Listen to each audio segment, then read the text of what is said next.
Lumabas lang ako para kunin ang isang bag ng maanghang na strips. Pagbalik ko, niyayakap na ako ng ama ko at hindi mapigil ang umiyak, pati na nga siyang bumaba sa kanyang mga tuhod at nagpakumbaba ng todo. Hinihiling ko sa iyo, ibigay mo ang iyong naising hayop sa iyong kapatid. Sumagot ako sa pamamagitan ng pagpalo sa kanyang mukha. 2 beses, dahil ito ay isang mundo ng mga tagapag-alaga ng hayop. Lahat ay nagigising ng kanilang sariling kontratang hayop pagdating nila ng 18. Nagising ako ng isang epikong dambuhalang Abyssal Flood Dragon. Samantalang ang aking kapatid ay nagising ng isang walang kwentang butas na mole. Pero simula nung bata pa siya, nakipagsabayan na ang kapatid ko sa isang mayamang heiress. Kung magkaedad na siya at magpakasal sa pamilya nito, aakyat ang mga magulang namin sa tagumpay kasama niya. Kaya tinutusan ako ng ama ko na wakasan ang kontrata. Kung tumanggi ako, tuluyang hahatiin niya ang ugnayan namin. Ang una kong instinct ay tumanggi agad. Hanggat hindi pumapayag ang dragon, hahanapin ko ang paraan na may sama ito sa akin. Ngunit may iba pang plano ang bahaing dragon. Lumapit ito sa aking kapatid at nagpatira pa bilang paggalang. Sabi nito, ito ay isang marangal na nilalang. Tanging ang may koneksyon tulad ng sa aking kapatid sa tagapagmana ang makakayang panatilihin ito. Para sa akin, ang salat na tagapag-alaga nito, hindi na nito mapigil ang makalaya. Nang makita ito, ngumiti ako. Kung iyon ang nais ninyo pareho, kunin ninyo. Isinarado ko ang aking mga palad at pinutol ang kontratang kadena. Isang punit na sakit ang sumabog sa aking isipan. Ang pinsala mula sa pagbitiw sa kontratang kadena ay permanente, ngunit wala akong pakinabang sa isang dragon na tumalikod sa kanyang Panginoon. Pinilit kong tiisin ang sakit at manatiling nakatayo. Sa malabong paningin, nesalayan ko si Jiang Shenhai na mabilis na umaatres, ngayon ay puno na ng pagsisisi. Ngunit kinuha niya ang kristal ng dragon at ipinasok ito sa dibdib ni Jiang Hai na nagtatapos sa bagong kasunduan ng amo. Hindi mapigilan ni Jiang Hai ang kanyang emosyon. Inilabas niya ang ulo at tumawa. Ang apoy ng paghihiganti ay nagliyab sa aking dibdib. Isa lang itong dambuhalang baha na dragon, hindi ba, isang araw, babawiin ko ang triturong hayop na iyan gamit ang sariling kamay ko at puputulan ito sa piraso. Naging malamig ang aking mga mata. Lumingon ako at naglakad papunta sa pintuan, bawat hakbang ay mas mabigat kaysa sa nauna. Huwag mo akong sisihin sa bagay na ito. Ngumiti ako ng maikli, walang halong tawa. Hindi kita sinisisi, pero kahit ano pa ang mangyari, huwag mo akong sisihin. Magbubukas na ang paunang pagsusulit ng paaralan sa loob ng 3 araw. Tanging yung nakapasa lang ang pwedeng mag-apply sa Spark University. Kailangan kong makabuo ng bagong kontrata sa hayop bago pa man. Kaya pumunta ako sa isang tindahan ng alahas at ibinenta ang jade pendant na ibinigay sa akin ng lola ko sa halagang 200,000 yuan. Pagkatapos ay sumakay ako ng taxi papunta sa pinakamalaking bahay pangangalakal ng hayop sa Nanyang, ang One Show House. Pumunta ako diretso sa ika-6 na palapag sa seksyon ng mga bihirang hayop. Dozens ng bihirang uri ng mga hayop sa iba't ibang hugis at sukat ang nakapila sa hall. Pero nang tiningnan ko ang mga presyo, bawat lalagyan ay may nakasulat na 500,000 sa ilalim. Ang pilak na lobo ng buwan ay nakalista sa 800,000. 800,000. Para na lang nilang kunin ito ng sapilitan. Pinisil ko ang ilong ko sa hiya at niyakap ng mahigpit ang 200,000 ko. Huminto ako sa isang sales assistant at nagtanong, meron ba kayong mas mura? Ngumiti siya at mahina akong tumango. Ang palapag na ito ay puro mga hayop na bihirang uri na. Para sa mas mura, dapat kang tumingin sa seksyon ng mahusay na klase. Nagpaalam na ako, nadidismaya, pero idinagdag niya, bagamat may ilang sirang nasa basement. Mas mura, pero mas mababa ang kalidad. Hindi ako nag-aatubili. Dalhin mo ako doon. Sa halagang 200,000 lang, ito na ang tanging pagkakataon ko. Sinundan ko siya pababa sa basement. Makapal at malamig ang hangin at nakakalat ng mga bakal na kulungan na may kalawang sa paligid ng kwarto. Naglakad-lakad ako sa pagitan ng mga kulungan, sinisilip ang mga hayop sa loob. May isang bagay na pumukaw sa aking pansin. Nagsimula na akong mawalan ng pag-asa. Pagkatapos ay napansin ko ang isang kulungan sa sulok. Isang sulyap lang at halos sumabog ang napakalakas na pagbaha ng impormasyon sa aking paningin. Mabilis akong lumapit at natagpuan ng isang maliit na pawikan sa loob, halos kasing laki ng palad. Nang makita nitong may papalapit, nagsumikap itong itaas ang ulo nito. Nagtagpo ang aming mga mata at sa titig na iyon, nakita ko ang isang desperadong hiling na walang salita. Pangalan, Ventral Water Spirit Turtle. Antas, bihira, daan ng ebolusyon, epikong antas na itim na espiritu demonyong pagong. Daan ng pagsasanib 1, walang kamatayang kabibi na dragon pagong. Fusion Path 2, legendang Saint Turtle ng Abyssal River. Kabuuang 26 na fusion paths. Nabigla ako. Ito ang pinakamaraming fusion path na nakita ko sa kahit anong hayop. Sandali, tumigil ako ng biglaan. Nakapako ang mga mata ko sa huling daan sa listahan, Legendary Ice Death Bone Chill Black Tortoise. Ito ba ang itim na pagong mula sa mga alamat na aking inisip, naging tuyo ang aking bibig? Hinawakan ko ang bitak na kaliskis at naalala ko ang walang pakialam ng ngiti ng aking kapatid at ang malamig, walang emosyon na ekspresyon ng aking ama. Parang nararamdaman ng galit sa paghihiganti sa loob ko, ang init ay nagmumula sa mga bitak sa maliit na kabibe ng pagong. Tumingin ako sa ibaba at nakita ang ningning ng Flood Dragon na sumasalamin sa madilim na tubig sa ilalim. Pagkatapos ay itinaas ng maliit na pagong ang isang maliit na kuko at pinakawalan ito. Tumingin ako sa maliit na nilalang ng may dalisay na paghanga. Hayaan ng Abyssal Flood Dragon ang maging unang hakbang sa landas ng itim na pagong. Sa kabutihang palad, nakaupo sa basement warehouse ng Wonshu House ang isang sirang malamig na ahas, eksaktong kailangan ng fusion. Maingat kong kinuha ang maliit na pawikan mula sa kalawang na kulungan, pagkatapos ay pumunta sa kulungan ng ahas sa sulok, kinuha ito, at sinabi, kukunin ko ang dalawa. Nakita ng assistant kung gaano ako determinado at hindi na ito pinigilan. Sabi niya, sige. 5,000 bawat isa. Pasa sa limit ang 50,000. Nagmamadali akong ibalik sila at kunin ang kanilang mga spirit card, kaya nagbayad agad ako ng 100,000. Lalong lumawak ang ngiti ng assistant at dinala niya ako pabalik sa pangunahing palapag. Sabi ko, may 100,000 pa ako. Pwede mo bang kunin ang 3 materyales para sa akin at ibinigay ko sa kanya ang mga pangalan ng mga kailangang gamitin para sa fusion. Habang wala ang assistant, lahat ng mata sa hall ay nakatutok sa akin. Tingnan mo siya, bumili pa siya ng 2 sirang hayop. Nawala na ba talaga siya ng katinoan? Ano ang magagawa mo dyan? Ginamit mo sila bilang pabigat lang. Ha, narating ng mga salita ang aking tainga. Isang maliit na pagong at ahas sa aking palad ang nakayuko, hindi mapigilan ang tahimik nilang pag-iyak. Nararamdaman ko ang panginginig sa aking balat. Tiningnan ko ang mga mata ng mga nangungutya sa kanila ng may malamig at matatag na titig. Pagkatapos ay kinausap ko ang 2 munting nilalang, huwag kayong pakinggan, hindi kayo pabigat. Pinili kita, kaya ikaw ang pinakamahusay sa buong mundo.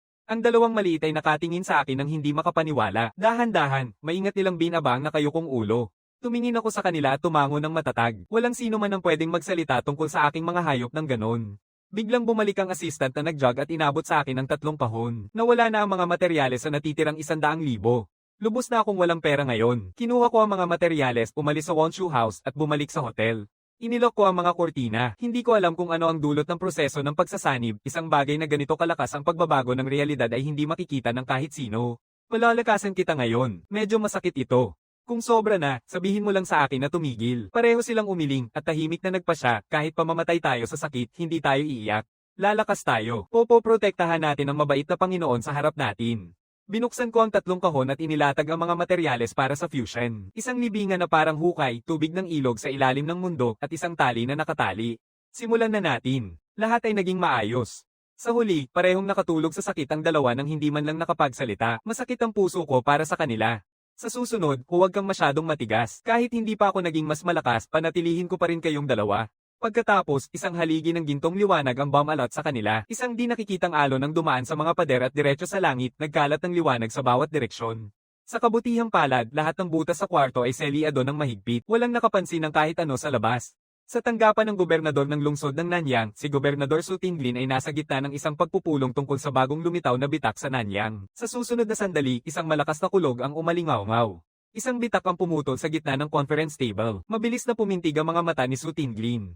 Tumingin siya sa ibaba sa lungsod sa pamamagitan ng bintana. Hindi pa niya kailanman nakita ang ganitong gintong aura. Ang isang bagay na kayang maglabas ng ganitong enerhiya ay maaaring isang napakalakas na punit mula sa ibang mundo na bumubukas o isang alamat na dakilang unang hayop na lumalabas. Agad niyang binuwag ang huli. Halos 1,000 taon na walang nagsasalita tungkol sa isang legendary na dakilang unang hayop. Paano kaya basta na lamang makikita sa lungsod ng Nanyang, naging seryoso ang kanyang mukha? Sinabi niya, simulan agad ang masusing paglilinis sa bawat bitak sa paligid ng Nanyang. Samantala, sa kwarto ng hotel, ang gintong liwanag ay unti-unting nawala. Agad kong sinuri ang pagong at ahas. Pareho silang nagbago ng husto, hindi na makilala. Ang maliit na pagong ay lumaki ng 2 beses, halos kasing laki ng isang palanggana, at ang mga bitak sa kanyang kabibe ay gumaling na, ngayon natatakpan ng mga ice blue na guhit. Isang maliit na bukol na kulay yelo ginto ang tumubo sa ibabaw ng ulo ng ahas. Umabot na ito ng 1 metro ang haba. Nakabalot sa paligid ng shell ang buntot ng itim na ahas. Para silang naging isa. Tumingin ako sa kanila na mahimbing pa rin ang tulog at huminga ng tahimik. Kumakaba ang puso ko habang tinitingnan ang kanilang bagong paglalarawan. Pangalan, Ice Death Bone Chill Black Tortoise. Antas, legendaryo. Hindi na ito maaaring pagsamahin pa. Naging isang legendary grade na itim na pagong ito. Hindi ko mapigilan ang pagbaha ng damdamin. Antas na alamat, isang kapangyarihang napanood ko lang sa telebisyon at ngayon ay totoo na. Ang munting pagong ay walang katulad sa Abyssal Flood Dragon noong una. Sinubukan kong paandarin ang tibok ng puso ko. Ang pagtataksil noong nakaraang gabi ay patuloy na umiikot sa aking isipan. Di nagtagal, dumating na ang araw ng pagsubok. Puno ang pasukan, nag-uusap ang mga estudyante tungkol sa kanilang mga hayop at naghahanap ng kakampi. Matindi ang mga halimaw sa loob. Para sa karamihan, ang pagsasama ay ang tanging makatuwirang pagpipilian. Nang dumating ako, nakita ko ang isang pamilyar na mukha. Nakapulupot si Jiang Hai ng braso kay Lin Yating, habang ang Abyssal Flood Dragon ay nakatayo sa ibabaw nilang dalawa. Napalibot ang mga estudyante sa lahat ng panig, bawat isa ay gustong lumapit kay Jiang Hai. Boss, ang galing mo. Isang epicong grade na baha na dragon. Ang unang pwesto sa pagsubok na ito ay para sa iyo na. Isang estudyante ang tumuro sa pinto, sa akin. Boss, hindi ba yun ang iyong kapatid? Hindi mo ba sinabi na tinawagan ng kapatid mo ang isang inutil na bulok na mole, paano ito naging isang pagong? Ngumiti ako sa sarili at tahimik na nanonood, curious kung paano iikot ng mahal kong kapatid ang sitwasyon. Mukhang hindi komportable si Jiang Hai sa aking titig. Pagkatapos ay nagsalita si Lin Yat-ing. Malinaw na iniwan niya ang mole. Sino ba ang gugustuhin ng isang walang kwentang bagay na tulad niyan, at saka, matagal nang hindi siya naging kapatid ni Jiang Hai. Mag-ingat ka sa mga sinasabi mo dito. Bumalik siya sa tabi ni Jiang Hai. Hindi ko mapigil ang matawa. Talagang marunong magbago ng kwento ang mahal kong maliit na kapatid. Kailan ako naging tao na nagpasimula ng walang kwentang butas pero hindi pa panahon ng paghihiganti ngayon? Pagpasok namin sa paglilitis, hahanapin ko ang tamang pagkakataon. Nagbuntong hininga si Jiang Hai nang may pagtanggap at lumakad kasama si Lin Yating sa kanyang tabi. Sabi niya, bakit pa magdadala ng isang walang kwentang pagong para lang mapahamak? Ngumiti ako ng malamig. Jiang Hai, sayang talaga na hindi ka pumasok sa pag-arte. Hindi ako nandito para makipagtalo sa'yo, mag-iiwan na lang ako sa'yo ng isang payo. Tumigil ako at tinitigan siya ng may bukas na paghihimagsik, tanga pa rin ang tanga. Ang mang-agaw ng iba ay hindi nagbabago kung ano ka, lumakad na sana ako palayo. Tinawag ni Jiang Hai ng galit, gago ka pa rin, nagsasalita ka pa rin. Bibigyan kita ng leksyon na hindi mo makakalimutan. Pagkatapos, sa Abyssal Flood Dragon, sinabi niya, sirain mo ang sirang kaliskis ng pagong na iyon. Bumulusok ang Abyssal Flood Dragon bago pa man matapos ang salita nito. Ang lila nitong buntot ay naging parang matalim na tibak at diretso nitong tinaga ang aking hayop. May mga tingin ng awa ang dumaan sa mga tao. Ang hayop ng kawawang lalaki ay malamang na mapinsala ng husto sa pinakamainam na kaso. Ano ang inaasahan niya na may kapatid na may bahaing dragon sa kanilang mga mata, wala akong pagkakataong makagalaw ng tama. Ngunit sa sandaling bumaba ang buntot ng dragon sa kabibig, isang water shield ang bumalot at tumanggap ng tama. Imposible. Paano siya nakapag-react ng ganun kabilis at higit sa lahat, kakalabas lang ng turtle na iyon sa isang atake ng Flood Dragon. Lahat ay napasigaw sa gulat. Kahit si Jiang Hai ay mukhang nagulat, hindi posible yon. Sa pagkakataong iyon, isang tahimik na tawa ang dumaan sa bawat tainga. Tiningnan ko si Jiang Hai na may nakakatawang ngiti. Sabi ko, alam kong gagawin mo yan, simula pa lang ng una mong hakbang. Huwag mong sabihin na hindi ako patas maglaro. Sa sandaling iyon, tumunog ang kampana. Opisyal nang nagsimula ang pagsubok para sa mga baguhan. Ang mga estudyanteng nakapaligid sa amin ay nagsipagkahiwa-hiwalay sa iba't ibang direksyon. Bahagya akong napailing at pinigilan ang aking hayop gamit ang nakataas na kamay. Sinunggaban ni Jiang Hai ang pagkakataon, kinuha ang kamay ni Lin Yating at tumakbo papunta sa pinto. Bago siya tuluyang mawala, bumaling siya pabalik na may ngisi, walang kwenta. Tingnan natin kung paano ka mamamatay dyan. Tiningnan ko siya ng may malamig na paghamak, pagkatapos ay naglakad papunta sa pinto kasama ang aking hayop sa aking tabi. Sa loob ng espasyo ng pagsubok, natagpuan ko ang aking sarili na nakatayo sa isang makapal na gubat, nakapalibot ang mga detection orb sa itaas, pinapanatili ang lahat sa paningin. Ayon sa mga patakaran, kailangan kong pumatay ng mga halimaw at kumita ng puntos upang makapasok sa top 1,000 sa buong alyansa. Tiningnan ko ang oras, 3 oras na lang hanggang matapos ang pagsubok. Kailangan na akong kumilos. Zhenjiao, sa pagkakataong ito, pupunta tayo sa unahan. Zhenjiao ang pangalan na ibinigay ko dito upang maitago ang tunay nitong pagkakakilanlan bilang isang itim na pagong. Tumango si Zhenjiao ng matatag ang tingin at tiyak. Pinisil ko ang ulo nito at nagsimula sa kagubatan. Halos agad kaming nakatagpo ng aming unang halimaw, isang 2 metrong timber wolf na may pilak na asul na balahibo na tinawag na Thunderfoam Wolf Bronze Tier 2. Ang una naming pagkikita ay isang hayop na Tier 2 at isang uri ng kidlat. Para sa karamihan, masamang palatandaan yon. Isang maling hakbang lang at maaaring ikamatay na ito. Matatag ang aking ekspresyon. Zhenjiao, patayin mo na. Matagal nang naghihintay si Zhenjiao para dito. Nagniningas ang pagsusupil sa kanyang puso. Ito ang kauna-unahang laban nito mula nang magbago. Sa aking utos, isang malalim na asul na alon ng tubig ang kumalat sa buong katawan nito. Tumingin ito. Madaling naitaboy ng alon ng tubig ang kidlat na kagat ng Thunderfoam Wolf at naputol pa ang 2 ngipin nito sa proseso. Lumipad pabalik ang lobo at bumangga sa isang puno. Sabi ko, gamitin ang hangin ng Yin Abyss. Bumulong si Zhenjiao at huminga ng isang paikat-ikot na ulap ng madilim na asul na singaw ng tubig. Ang ulap ay bumalot sa Thunderfoam Wolf. Isang nakababinging sigaw ang pumutol sa hangin. Nang mawala ang ulap, tanging isang malinis na kalansay ng lobo ang natira sa lupa. Isang bola ng enerhiya ang umakyat mula sa kalansay at lumubog kay Zhenjiao. Naramdaman ko ang pagbabago kay Zhenjiao. Isang piraso na lang ng Tier 2 ang kailangan at malamang aabot na ito sa Tier 2 mismo. Pero ang pinaka nagpasabog sa akin ay nang isang suntok lang ng Black Tortoise ay napatay nito ang Thunderfoam Wolf sa iba't ibang antas ng tier. Zhenjiao, ang galing mo. Lumuhad ako para yakapin ito at nadiskubre kong umiiyak ito. Naintindihan ko. Sobrang excited nito. Matagal na nitong tinitiis ang madilim na basement ng Wanshu House, walang ginawa kundi pagtawanan at pagtawag sa kanya ng pang-iinsulto. Sa wakas, nakalaya na ito mula sa lahat ng iyon. Ang laki ng agwat ay sa wakas na ibsan. Maingat kung pinunasan ang ulo nito. Nasa likod mo na ang ganitong uri ng buhay. Kayo dalawa ang magiging pinakamalakas na hayop sa mundo. Parehong tumango ng matindi ang mga bata. Nag-iyak ang mga luha sa kanilang mga mukha. Tahimik nilang ipinangako na mula sa araw na ito, ibibigay nila ang kanilang buhay upang protektahan ang kanilang Panginoon. Pagkatapos ng Wolf ng Thunderfong, nagsimula kaming maghanap ng mas mahihirap na biktima. Mga 10 minuto ang lumipas, lumitaw ang aming ikalawang halimaw. Isang bronze tier, 2 poison tail scorpion. Maaaring ito ay uri ng lason, ngunit hindi ito nakalaban ni Zhenjiao. Pumailan lang ang Yinabas Mist sa ibabaw nito. Sa loob ng ilang segundo, wala nang natira kundi mga buto. Isang energy orb ang umakyat mula sa bangkay at pumasok sa ulo ni Zhenjiao. Agad kong sinuri ang estado nito. Diretso nang umakyat si Zhenjiao sa bronze tier 2. Bago pa man ako makapagdiwang, isang pagbaha ng espiritual na lakas ang bumalot sa aking isipan. Pamatas ang aking antas hanggang bronze tier 2 rin. Ang antas ng tagapag-alaga ay sumusunod sa mga hayop na kanilang inaalagaan. At habang lumalago ang espiritual na lakas, may pagkakataon na makapanghuli pa ng mas maraming hayop sa hinaharap. Hinawakan ko ang ulo ng maliit na itim na pagong, tahimik na masaya. Pagkatapos nyun, mas malalim kaming pumasok sa gubat, naghahanap ng pinakamataas na tier ng mga halimaw na mahanap namin. Bawat hayop na nadaanan namin, tier 1 man o tier 2, pinatay namin ng walang palya, at ang aking score ay tumaas na parang rocket. Sa monitoring room ng Nanyang Middle School, abala si Supervisor Wu Yang sa pag-upload ng footage ng surveillance sa headquarters ng Alliance. May mga hakbang na papalapit mula sa likod. Si Principal Liu Yifeng ang pumasok ng mabilis, nakatutok ang mga mata sa ranggo sa pangunahing screen at nagtanong, ilang mula sa aming paaralan ang nakapasok sa top 1,000. Nakangiti si Wu Yang. Mas mahina ang grupo ngayong taon kaysa noong nakaraang taon, 3 lang ang nakapasok hanggang ngayon. Nilinggan ni Principal Liu ang ulo sa pagkadismaya.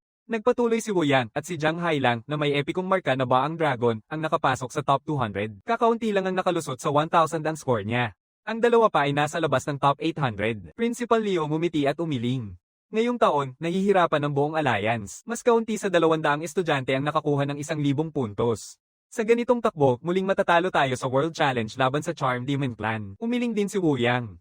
Kung matatalo ulit ang alliance ngayong taon, magiging 10 sunod-sunod na talo na iyon. Habang bumaling siya pabalik sa pag-aayos ng footage ng estudyante, isang pangalan ang biglang lumitaw sa ibaba ng pangunahing screen. Nanyang Middle School, Jiang Lin. Ngumiti si Wu Yang at nakala sa pagtawag sa principal.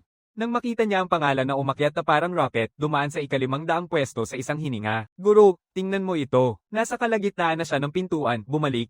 Sinundan niya ang tingin ni Wu Yang sa ranggo ng Alliance. Sa loob lang ng isang sulyap, umakyat na ang pangalan ko sa ika-100 pwesto, at patuloy pang tumataas ang score sa tabi nito sa nakakatakot na bilis. Kakabreak lang nito ng 2,000. Pumikit ng mahigpit ang mga mata ni Liu Yifeng. Nakatingin siya sa pangalan, hindi kumukurap. Paano tumaas ng ganito kabilis ang score? Naisip ni Wu Yang na may mali sa datos. Kahit si Zhang Hai na may epic grade na beast, halos hindi umabot ng 1,000 at talampasan ko siya ng 1,000 puntos sa loob lang ng ilang minuto. Sinubukan niyang i-diagnose ang lahat pati na rin ang pagsusumite ng ulat sa punong tanggapan ng Alliance. Walang nakitang mali. Sinubukan ni Liu Yifeng na panatilihin ang kanyang katinoan, ngunit ayaw makipagsundo ng mga sulok ng kanyang bibig. Lumagpas na ang aking score sa 3,000 na naglagay sa akin sa top 10 ng Alliance. Ang agwat sa pagitan ko at ang nangunguna ay umabot na lamang sa 600 puntos at hindi ako nagpapakita ng senyales na bumabagal. Sigaw ni Principal Leo, ipakita ang surveillance feed niya, ngayon na. Kung tama ang naaalala ko, siya ang nakatatandang kapatid ni Zhang Hai, pero sabi nila na nagising lang siya bilang isang ordinaryong dirt mold king. Naunawaan na ni Wu Yang ang kahalagahan ng sitwasyon. Hinailan niya ang aking live feed sa monitor. Patuloy pang tumaas ang aking pangalan. Nakuha ko na ang unang pwesto at lumagpas na sa 5,000 ang aking score. Nakalimutan ni Liu Yifeng ang lahat ng itsura at diretso siyang pumunta sa screen para manood. Sa feed, kasabay ko ang maliit na itim na pagong sumusunod sa isang ilog papalalim sa gubat. Sa masusing pagsusuri, parehong narating na ng tagapag-alaga at ng hayop ang bronze tier 4. Suan Bao, sigurado kang nakaramdam ka ng tier 6 na halimaw sa mas malalim pa, matatag na tumango ang maliit na itim na pagong, hindi kumikibo ang mga mata. May kalahating oras na lang. Ngayon malalaman natin kung gaano talaga kalakas ang isang tier 6 na halimaw. 10 minuto ang lumipas at tama nga, isang monster na bronze tier 6 ang lumitaw. Pangalan, Spineback Bear, bronze tier 6. Tiningnan ko ang madilim na kayumangging Spineback Bear. Kahit ang presyon ng tier 6 na nitong bronze aura ay iba ang klase kumpara sa mas mababang antas. Kung si Zuan Bao ay nasa tier 5, hindi na sana ako mag-aalala. Pero nasa tier 4 lang kami, 2 buong antas ang agwat. Ngunit mas nakakaasar pa ay hindi lang ako ang naruroon. Isang 5 kataong kupunan ng unti-unting napipilitan pabalay ka ng Spineback Bear, palapit ng palapit sa gilid ng ilog. Isang kasamahan ang sumigaw, voice hoarse, boss, makakatakas na tayo dito, anong kinatatakutan mo? Mali na ito, magpatuloy ka lang. Hinawakan ni Zhang Hai ang braso ng isa sa kanyang mga kasamahan at itinulak sila pasulong. Pinanood ko ang lahat ng nangyari. Ganito talaga kung sino ang laging naging kapatid kong mas bata. Gagawin niya ang lahat para sa sarili niyang pakinabang. Ang swerte naman, mahal kong munting kapatid. Nanonood ako ng malamig na walang imik, naghihintay ng tamang pagkakataon. Yung kasamahan na naitulak ay nagtangkang umatras, ngunit naputol siya ng Flood Dragon. Nakatali siya, walang paraan para umabante. Walang paraan para umatras. Ang Spineback Bear ay hindi nag-atubili. Isang galit na sipa, at tapos na, hindi nanlaban si Zhang Hai. Hindi kahit isang segundong pag-aatubili, hinawakan niya ang isa pang kasamahan. Ikaw na ang bahala, hindi pa niya naiproseso ang nangyayari nang itulak siya diretso sa harap ng oso. Nagniningas ang mga mata nito sa pula, sumigaw siya gamit ang huling hininga. Zhang Hai, basura ka talaga. Hindi man lang siya kumurap, itinulak din niya ang huling kasamahan pasulong, tiningnan ng Flood Dragon.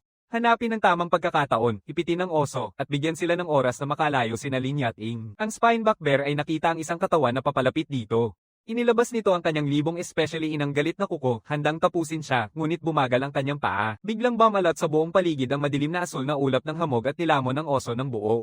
Isang nakakasakit na sigaw ang umalingaw mula sa loob. Nang matuno ang ulap, ang tanging natira sa dating nakakatakot na Spineback Bear ay buto. Naging matigas si Zhang Hai. Hinawakan niya si Lin Yat-ing at pinalibot upang tumakbo, ngunit natuklasan niyang hindi siya makagalaw. Matagal na hindi kita nakita, bunso. Naabutan ako ng boses ko bago pa man ako makarating. Nag-ikot si Zhang Hai nang walang paniniwala upang makita akong papalapit. Ngumiti ako ng maganda, lumapit at pinisil ng bahagya ang pisngi ni Zhang Hai. Anong problema? Hindi mo magawang tawaging kuya ko. Sa parehong sandali, isang energy orb ang umakyat mula sa bangkay ng Spineback Bear at pumasok sa ulo ni Zhen Zhao. Si Zhen Zhao ay direktang umakyat sa Bronze Tier 5. Lalong lumakas ang puwersang pumipigil kay Zhang Hai. Nararamdaman ni Zhang Hai na dumb-oble ang bigat sa kanyang likod. Bumagsak si Lin Yat-ing nang nakadapa sa lupa. Lumat ang mga pupil ni Zhang Hai sa maliit na tuldok.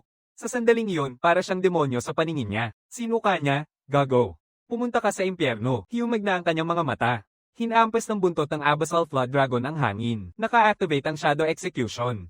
Diretso nitong nakatutok sa akin. Hindi ito nakatama. Pinoprotektahan ng domain ng itim na pagong ni Zhen Zhao ang bawat pulgada nito. Naging malamig ang mga mata ko. Zhang Hai, talagang hindi ka nagpapahuli. Iyon palang galaw ay para sa ikamamatay ko. Huminga ako ng malalim. Pagkatapos ay pinasok ko ang paa ko kay Zhang Hai at pinatumba siya sa lupa. Tumayo ako sa mukha niya at sinabi, naisip mo na ba, ikaw, nanay, at tatay, naaabot tayo sa ganito. Minsan talaga gusto kitang patayin. Hindi pa kailanman nakalapit si Zhang Hai sa kamatayan tulad nito. Puno ng takot ang mga mata niya at nanginginig ang boses niya. Bakit ang itim na kabayong iyon ang lakas? Ito ang lugar ng pagsubok. Hindi mo ako pwedeng patayin dito. Ang mga salita ay halos isang sigaw, takot ang bumalat sa bawat pantig. Inatras ko ang paa ko, syempre hindi kita papatayin. Tumingin ako sa Flood Dragon na ngayon nakapako sa ilalim ni Zhen Zhao. Pero bibigyan kita ng kaunting hudyat kung ano ang darating. Zhen Zhao, hawakan mo ang dragon. Humina si Zhen Zhao at pinigilan niya ng mas mahigpit ang bahaing dragon. Biglang bumagsak ang Abyssal Flood Dragon mula sa langit. Mas mataas si Zhen Zhao ng 2 buong luha. Hindi makakatapat ang bahaing dragon. Pumihit ako sa bulsa ko at humawak ng maliit na tibak. Sumigaw si Zhang Hai, anong ginagawa mo sa aking dragon? Ang iyong dragon, natawa ako. Inipit ko ang tabo sa kabaligtaran ng kaliskis ng dragon at tinadtad ito ng buo. Kasama ang laman. Ang dambuhalang dragon ng baha ay umiyo sa sakit, hindi makagalaw sa pagpipilit ni Zhen Zhao. Inikat ko ang tibak sa itim na bukol sa ulo ng dragon at inukit iyon pati ang laman. Tumigil ka, tumigil. Pulang-pula ang mata ni Zhang Hai, nakakunot ang mukha sa walang magawa niyang galit. Ngunit sa eksaktong sandaling iyon, nagsimula ng magbago ang paligid natin. Tapos na ang 3 oras na pagsubok. Bawat estudyante ay itinulak mula sa kagubatan at dinala sa ikalawang yugto ng pagsubok. Sa loob ng silid ng pagmamanman, nakatitig si Principal Liu Yifeng sa huling nakaperming frame ng aking feed na puno ng paghanga. In-upload ni Wuyang ang pinakabagong kuha sa headquarters ng Alliance. Nakapirmi na ang huling ranggo ng pagsubok na may unang pwesto. Nanyang Middle School, Jianglin, 10,860 puntos. S rank. Pangalawa, malayo sa unahan, si Su Xiaoxiao na may 2,600 puntos lang. Kumakaba ang puso ni Principal Liu habang nakatitig sa pangalan sa tuktok ng screen. Katatapos lang maglabas ng unang S-rank sa kasunduan mula sa Nanyang City. Halos hindi na niya makayanan ng sarili. Bago pa siya makabawi, binasag ang pinto ng silid ng monitoring. Pumasok si Gobernador Su Tinglan. Tinitigan niya ng diretso ang principal. Anong kwento kay Jiang Lin? Hindi titigil ang headquarters ng Alliance sa pagtawag sa akin. Natawa si Principal Liu nang walang magawa at ikinwento ang buong kwento. Pagkatapos ay itinuro niya ang nakaperming larawan sa monitor at sinabi, sa mahigit 60 taon, ni minsan ay hindi pa ako nakakita ng ganitong uri ng hayop. Tumingin si Su Tinglan sa screen. Yung kombinasyon ng pagong at itim na ahas na kapatay sa Spineback Bear sa isang galaw lang, oo ang sabi ng principal. Hindi pa rin makapaniwala si Su Tinglan. Isang tier 5 na pagong na halos kasya sa lababo ang nakalundag at nakapatay sa tier 6 na Spineback Bear. Ngunit ang buong katotohanan ay kailangang maghintay hanggang matapos ang pagsubok at makapagtanong siya ng personal. I-load ang ikalawang yugto ng feed. Sinalubong kami ni Zuan Bao sa isang silid na hindi hihigit sa 100 metro ang lapad. Bawat pader ay gawa sa boundary crystal. Dalawa lang kami. Inilagay ko sa bulsa ko ang reverse scale at ang sungay ng dragon na inukit ko. Shanghai, habang ang Abyssal Flood Dragon ay sugatan ng husto. Wala kang pagkakataon makapasok sa Spark University ngayon. Ang ikalawang yugto ay hindi na tungkol sa panghuhuli ng mga halimaw para sa puntos. Ito ay tungkol sa kung gaano katagal makalalaban ng bawat estudyante laban sa mga puppet na umaatake. Mas marami kang puntos, mas matagal kang nakaligtas. Nagpakatatag ako at pinatibay ang mga pako. Bumukas ang pader na bato. Isang puppet na gawa sa bato at bakal ang pumasok. Antas ng bronze 2. Hindi ito tumigil kahit isang segundo. Dumaan ito sa tabi ni Zuan Bao at diretso nitong tinutukan ako. Zuan Bao, atakihin mo ito. Sumunod agad si Zuan Bao. Una nitong ginamit ang mabigat na presyon para pabagalin ito, saka inilabas ang Yin Abyss Mist at natunaw ang trial puppet sa likidong metal. Tumingin ako sa lawa ng tinunaw na bakal at huminga ng mabagal. Hindi unang tina-target ng mga puppet ang hayop. Diretso silang pumunta sa tamer. Agad akong tumakbo sa likod ni Zuan Bao. Nasa bronze tier 5 na ako ngayon, pero kung walang gising na kakayahan, wala akong pinagkaiba sa isang ordinaryong tao. Tanging ang mga tamers lang ang nagbubukas ng kanilang likas na kakayahan sa Diamond Tier. Bago noon, para silang kahit sino sa isang laban. Pagkatapos, muling bumukas ang pintong bato. Isang mas makapangyarihang puppet ang lumabas. Unang kumilos si Zuan Bao, niyayakap ako sa isang itim na tortoise na domain upang protektahan ako mula sa atake. Ang bagong puppet ay hinubog mula sa naglalagablab na bato. Pangalan, Blaze Puppet. Antas ng bronze 3. Hindi ito nag-aksaya ng oras. Ititinaas ang kaliwang braso nito na nakatutok direkta sa akin at nagbuga ng 3 mabilis na sipa ng apoy. Wala na akong oras para kumilos. Sa kabutihang palad, sa domain ng itim na pagong ni Zuan Bao. Nakalayo ako nang walang nasaktan. Lumipas ang 3 minuto. Matapos masira ang bronze tier 5 na puppet ng kulog, sa wakas nagbago ang susunod na alon. Nilinggan ko ang pader at pinanood ang 2 bagong puppets na pumasok sa pintong bato. Isang puppet na gawa sa kahoy at isang puppet na gawa sa lupa, parehong bronze tier 5. Patuloy akong gumalaw, sinisigurong hindi maabot ng mga puppet. Isang tama lang at tapos na ang pagsubok. Samantala sa silid ng pagmamanman, sa wakas ay nakita ni Gobernador Su Tinglin kung ano talaga ang kaya ko, at hindi na ako S-rank. Lampas na ang aking score sa 20,000. Ako ang kauna-unahang SS rank na naitala. Napatitig ng matagal si Su Tinglin. Nakatingin siya ng matindi sa pangalan sa screen. Ang huling beses na lumitaw ang SS rank sa Spark Alliance ay 2,000 taon na ang nakalipas. Sa loob ng espasyo ng pagsubok, nalagpasan ko na ang mga hamon sa mekanikal. 9 na minuto na ngayon, pero nauubusan na ako ng oras. 10 bronze tier 5 na puppet sa pagsubok ang biglang nag-ikot ng mariin ang kanilang mga core sa dibdib, nagsasama-sama ang mga elemento at nagsasalin-salin. Pagkatapos ay nagsanib sila sa isang napakalaking composite puppet, 5 metro ang taas na nagbabago-bago sa bawat kulay ng spectrum. Hindi ko inaasahan yon. Nabigla ako. Ang dambuhalang composite puppet ay direktang tumalon sa silver tier. Hindi natalo ni Zuan Bao ito. At sa huli, talo rin tayo. Nakalock sa eksaktong 1,000 segundo ang real time. Huling score, higit sa 30,000 puntos. Rating SS, sobra siyang nabigla para makapagsalita. Hindi pa niya kailanman narinig ang score na 30,000 sa mga pagsubok ng Spark Alliance. Noong idinisenyo ang sistema ng pagsubok, itinakda ang pinakamataas na limitasyon sa ilalim ng palagay na walang sino man ang makakabreak nito kailanman. Sapagkat ang paglagpasan nito ay mangangailangan ng isang halimaw na hindi bababa sa legendary grade. At hindi lang basta legendary grade. Biglang naalala ni Su Tinglin ang malakas na alon ng enerhiya na dumaan sa Nanyang City noong nakaraang araw. Noong panahong iyon, pinaghihinalaan niya na may bagong interdimensional na butas na nabuksan. Ngayon ay naisip niya na maaaring nahanap na niya ang sagot. Sa parehong oras, lumabas ako sa trial space kasama si Zuan Bao at bumalik sa entrance. Karamihan sa mga tao ay umalis na pagkatapos makumpleto ang ikalawang yugto. Nandito na lamang iilan. Ngunit sa sandaling lumabas ako, isang sigaw ng matinding galit ang nanggaling sa likod ko. Papatayin kita. Si Shanghai yon.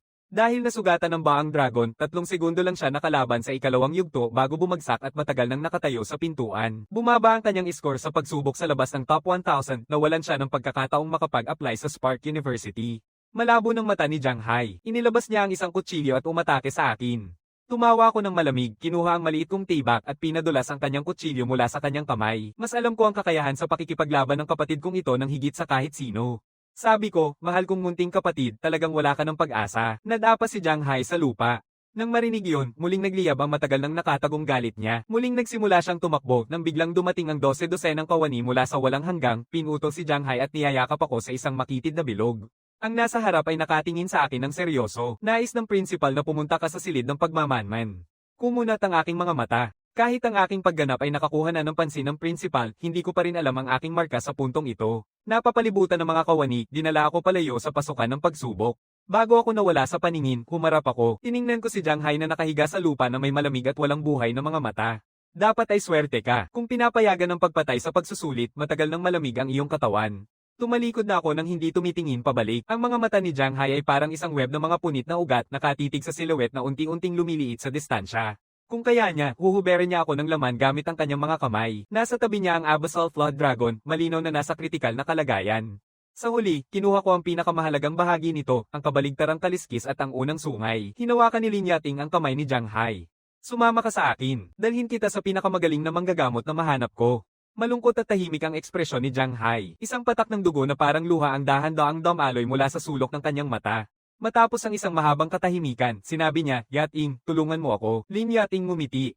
Jiang Lin, magpahinga ka ng mahimbing. Bago ang pagsusuri sa Spark University, papualan siya ng pamilya Lin ng tuluyan. Sa oras na yon, dumaan ang Abyssal Flood Dragon, nakatutok ang mga purple-black nitong mata sa direksyon na pinuntahan ko, puno ng puot. Galit na hindi ko kailanman sinabi sa kanya na nakahanap ako ng paraan upang lumakas pa, kung sinabi ko lang, hindi sana nito pinili si Jiang Hai na walang kwenta. Galit na ipinakita ko na walang pakialam sa kung ano ang dati naming pagkatao, at malamig na inukit ang kanyang kaliskis at sungay.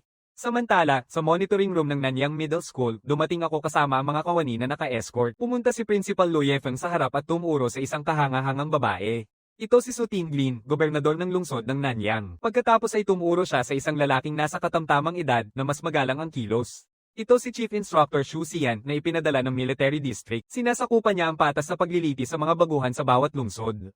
Lalong nanlaki ang mga mata ng aking mga estudyante. Yun ang pangalan na kumakalat sa bawat sulok ng Spark Alliance. Dahil hindi lamang si Xu Xian ay isang sagradong antas na tagapag-alaga ng mga hayop, kundi siya rin ang nanalo ng unang pwesto sa World Challenge laban sa Dragon King Clan 10 taon na ang nakalipas. Agad akong yumuko ng may paggalang. Ginoo, puno ng instruktor, bahagyang ngumiti si Xu Xian, ngumiti, at tinulungan akong tumayo. Ang pangalan mo ay nagpasigaw sa buong hakmilitar. Binabati kita sa pagiging una sa buong alliance. SSS na antas, kabuuang puntos lampas sa 30,000, pangunahin sa buong alliance. Talagang nagulat ako. Ang mga resulta ay lampas pa sa aking inaasahan. Hindi ko akalaing masisira ko ang record ng alliance. Pumapla si Xu Xian at pinatong ang kamay sa aking balikat. Dahil sa'yo, nagkagulo ang pinakamataas na liderato ng alliance at militar. Talaga bang ganun ka-dramatiko? Inilapat ko ang likod ng ulo ko at napailing ng nakahiya, saka naging seryoso ang mukha ni Xu Xian. Maraming pangunahing grupo na ang nagmarka na sa iyo bilang banta dahil ikaw ang kauna-unahang SSS na ranggo sa kasaysayan ng alyansa. Saan nagmula ang iyong legendary grade na unang hayop? Kumabog ang aking dibdib. Napagtanto ni Xu Xian ang totoo, kahit na may katwiran naman. Siya ay isang tagapag-alaga ng banal na antas. Mas magiging nakakagulat kung hindi niya nakilala ang legendary na antas ni Xu Xianbao. Agad akong nagbago ng ekspresyon at sinabi, natagpuan ko si Xu Xianbao habang naguhukay ng mga wild na gulay sa timog na bahagi ng bayan. Nakahandusay siya ng walang malay sa tabi ng isang maliit na ilog. Nang makarating ako, may mga espasyong alon pa rin sa paligid nito. Mga alon sa espasyo. Maaaring ito ay isang subworld rift, agad na pumasok sa isipan ni Xu Xian ang parirala. Ang mundong ito ay may dalawang uri ng punit, mga punit ng mundo at mga punit ng submundo. Ang mga rift ng mundo ay konektado sa malalaking, kumpletong mga mundo na may ganap na ponlad ng mga batas, tulad ng mundo ng Dragon King o mundo ng Charm Demon na nakatakdang makipaglaban ang Alliance ngayong taon. Karamihan sa mga mundong ito ay kalaban ng sangkatauhan, walang sawang nag-iisip na sakupin ang Alliance. Kaya ipinadala ng Alliance ang kanilang pinakamahusay na puwersa upang ilipat ang lahat ng 36 na butas sa mundo sa border war zone, malayo sa protektadong pader. Ang mga submundo na butas sa kabilang banda ay konektado sa mas maliliit at hindi pa ganap na lihim na mga realm. Ang mga high-tier na rift ay maaari pang magsilbing puwersa sa mga hamon sa mundo. Nang marinig ang aking paliwanag, ang unang naisip ni Xu Xian ay isang legendary grade na subworld rift ang lumitaw. Ang ganitong uri ng butas ay isang stratehikong yaman na. Tiningnan ko ang ekspresyon ni Xu Xian at idinagdag, pero ang mga alon ng espasyo ay tumagal lamang ng ilang segundo bago mawala. Akala ko ligtas na, kaya pumunta ako at kinuha si Xu Anbao. Pinisil ko ang maliit na pagong habang sinasabi yon. Tumigil ang tingin ni Xu Xian. Alam na niyang nagsisinungaling ako, pero ayos lang ang pagsisinungaling. Hindi niya inaasahan ang isang totoong sagot mula sa simula. Matalino ka, hindi na ako magpapaligoy-ligoy pa.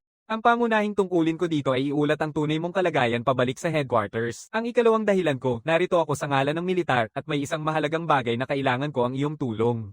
Ito ay may kaugnayan sa taong ito na hamon sa buong mundo. Nainis ako. Ang hamon sa mundo, hindi na nagsalita si Xu Xian. Tumingin siya sa gilid kay Su Tinglin. Agad na naintindihan ni Gobernador So ang senadorias at tumayo kasama sina Punong Guro Liu at Wu Yang. Ngayon ay si Xu Xian at ako na lang ang natira sa monitoring room. Inilo niya ang kamay niya at isang soundproof barrier ang bomb alat sa atin. Malungkot ang boses ni Xu Xian. Napaka-sensitive ng bagay na ito. Hindi ito maaaring lumabas sa kwartong ito. Alam mo na ang kalaban natin sa taong ito ay ang mundo ng Charm Demon. Ang mga Charm Demon ay makapangyarihan, lalo na sa kanilang kakayahan sa mental na atake. Malaki ang posibilidad na talo tayo sa kanila. Tumango ako, nakita ko na ang balita tungkol sa World Challenge Online. Ipinakita ni Xu Xian ang isang mapa ng hangganan ng Alliance at sinabi, talo na tayo sa siyam na sunod-sunod na laban. Pagkatapos ay humarap siya at direktang tumingin sa akin, matigas ang ekspresyon. Kung matalo tayo ulit ngayong taon, alam mo ba kung ano ang ibig sabihin ng 10 sunod-sunod na talo? Ibig sabihin, kailangang magbigay ng teritoryo ang Alliance. Nabigla ako. Hindi ko akalain na ganito na kalala ang sitwasyon. Hindi pa nagkaroon ng ganitong pangyayari sa kasaysayan ng record. Inilayo ni Xu Xian ang ulo niya pakanan at ipinikit ang mga mata. Ang pinakamababang sesyon ay isang buong lungsod, kabilang ang mga katutubong naninirahan dito. Ano ang mangyayari sa mga taong iyon? Ngumingiting si Xu Xian ng may mapait na ngiti. Ang pinakamagandang kalalabasan, isang mabilis na kamatayan. Kung hindi, kaya nilang gawin ang kahit ano. Lumit ang aking mga pupil. Mas masahol pa ito kaysa sa aking inisip. Ang populasyon ng isang lungsod ay hindi bababa sa 5 milyon. Kaya, hindi talaga natin pwedeng matalo sa hamon na ito laban sa mundo ng Charm Demon. Nanguming ako ng seryoso. Ayokong makita ang ganitong resulta rin. Sabi ni Xu Xian, ang pinakamalaking kalamangan ng Charm Demon ay ang kanilang mga mental na atake. Ang ating pinakamalaking kahinaan. Kailangan nating humanap ng isang bagay na makakapag-neutralize sa kanila. Itinuro niya ang isang maliit na marka sa mapa. Ang Subworld Rift na malapit sa Guardian Wall ay kasalukuyang gumagawa ng Steadfast Binding Steel na maaaring labanan ng mga mental na atake ng Charm type. Kung makakakuha tayo ng mataas na kalidad na Steadfast Binding Steel, makakagawa tayo ng mga Steadfast Helmet at mababago natin ang laban para sa Alliance. Pagkatapos, tiningnan ni Xu Xian ako ng diretso. Kailangan mong pumasok at maabot ang sentro ng rift na ito. Dalhin ang Subworld Rift na ito sa ilalim ng kontrol ng Alliance. Naiintindihan ko ang hinihiling niya. Pero nasa Bronze Tier 5 lang ako. Hindi magiging iba ang pagpasok doon kaysa pagpasok sa isang libingan. Sabi ni Xu Xian, hindi pangkaraniwan ng rift na ito. Tanging yaong nasa Bronze Tier 5 o mas mababa pa ang maaaring pumasok. Tama ka dyan. Magpapadala rin ako ng 2 kasamahan upang samahan ka. Lubhang mapanganib ang pook na ito. Marami na ang nabigo, ngunit ikaw lang ang may SS na ranggo namin. Ikaw lang ang makakagawa nito. Binigyan ni Xu Xian ng militar na pagbunyi. Manalo man o matalo, igagalang ng militar ang pangakong isang espesyal na katangian na epikong grado na hayop bilang iyong gantimpala. Ang salitang gantimpala ang umakit sa akin. Sa isang gantimpala na nakahanda, sulit itong pag-isipan. At hindi naman masyadong delikado ang isang bronze tier na rift. Pwede na akong makipagtulungan dyan. Sabi ko, sa totoo lang, hindi ko talaga kailangan ng epikong klase ng hayop. Matutulungan mo ba akong makuha ang mga ito sa halip? Isinalin ko ang mga material na kailangan ni Xu Anbao para sa kanyang pag-evolve, Yin Yang Chaos Fish, 10,000 taong gulang na hollow core, banal na tubig ng North Sea, at North Star Celestial Sand. Bahagyang nag-alala ang noo ni Xu Xian. Sa mga ito, ang tanging nakilala ko ng personal ay ang North Star Celestial Sand. Ito ay isang material na nasa antas ng alamat. Nasa Alliance Vault natin ito. Kung gusto mo, maaari kong isumite ang kahilingan. Ito ay ituturing bilang iyong gantimpala sa misyon na ito. Pumayag ako ng walang pag-aatubili. Unahin nating kunin ang North Star Celestial Sand, ang iba ay hahanapin ko na lang mamaya. Sabi ni Xu Xian, walang oras na pwedeng sayangin. Umalis na tayo ngayon. Babalik kita bago ang pagsusuri sa loob ng 7 araw. Maraming panahon pa. Pagkatapos ay hinawakan niya ako sa braso at direktang lumabas mula sa silid ng pagmamanman. Nagbukas ang pinto. Lumakad si Su Tinglin paabante, nakahanda ng magsalita, ngunit naputol ito ng nakataas na kamay. Gobernador Su, kahit ano pa yan, maaari namang maghintay hanggang makabalik tayo. Kinukuha ko ito. Gaya noon, tinawag ni Xu Xian ang kanyang agila, isinakay ako sa likod nito, at ito ay nagbuka ng mga pakpak at umakyat sa langit. Bumilis ito papalayo sa bilis ng kidlat. Ito ang kauna-unahang pagkakataon kong sumakay sa isang lumilipad na hayop sa ganitong taas. Mabilis akong nakapag-adjust. Tumingin ako sa ibaba at sinuri ang impormasyon ng agila. Pangalan, agila ng gubat na bakal. Antas, immortal. Antas, rang Maharlika 10. Tahimik na kumabog ang puso ko, hindi bababa sa inaasahan mula kay legendarong tagapagsanay Xu. Sa parehong oras, sa compound ng pamilya Lin sa lungsod ng Nanyang, niyayakap ni Lin Yating si Jiang Hai habang parehong nakaluhod sa sahig. Itay, kailangan mong tulungan si Jiang Hai. Si Lin Duojian, ang ama ni Lin Yating, ay nakaupo sa kanyang upuan, kalmadong umiinom ng huling bahagi ng kanyang tsa, na para bang hindi niya narinig ang kahit isang salita. Nagdagdag ang takot ni Lin Yating. Sabi niya, Dad, kung hindi mo siya tutulungan, papatayin ko ang sarili ko dito mismo. Inabot niya ang kanyang damit at ipinosisyon ng isang matalim na blade sa kanyang lalamunan. Sa wakas, kumilos si Lin Duojian. Sabi niya, hindi ito epektibo sa akin. Pagkatapos ay bumaling siya ng malamig na tingin kay Jiang Hai na nakaluhod sa sahig at sinabi, at sa iyo rin ay isang walang kwenta. Nang marinig yun, biglang sumiklab ang galit na matagal nang nananahan kay Jiang Hai. Naging kulay kristal ang kanyang mga mata. Kinuha niya ang taybak mula kay Lin Yating at ipinatong ito sa kanyang sariling lalamunan. Tumawa ng malamig si Lin Duojian. Hindi ako napapansin kahit nang I threaten ang sarili kong anak na mamatay. Bakit ko paaasarin ang isang walang kwentang tao? Hindi nakipagtalo si Jiang Hai. Maingat ang kanyang mukha habang nagsasalita. Hindi ako nagbabalak na mangamba sa'yo. Gusto ko lang makipag-ayos. Pinataas ni Lin Duojian ang isang kilay. Nakuha ang kanyang interes. Anong klaseng kasunduan? Sabi ni Jiang Hai, ipagpapalit ko ang aking buhay para sa iyong pakikilahok. Sumugod si Lin Yating sa kanya sa sandaling lumabas ang mga salita sa kanyang bibig. Hindi, inabot niya ang table, ngunit naabutan siya. Isang katulong ang tahimik na umakyat at tinulungan si Lin Yating palabas ng kwarto. Tumingin si Lin Duojian kay Jiang Hai nang walang emosyon, hindi maunawaan. Hindi karapat-dapat ang iyong kamatayan. Bakit ko gagawin ang isang kalaban mula sa isang sumisikat na alyansa para lang sa iyo? Ngunit may isang lihim tungkol sa kanya na alam ko, isang bagay na tiyak na magpapa-interes sa iyo. Ang kabayo niyang pagong ay may hindi kilalang pinagmulan at halos tiyak na nasa antas ng walang kamatayan. Tumingin si Jiang Hai kay Lin Duojian. Kahit mamatay o mabuhay, hindi mahalaga.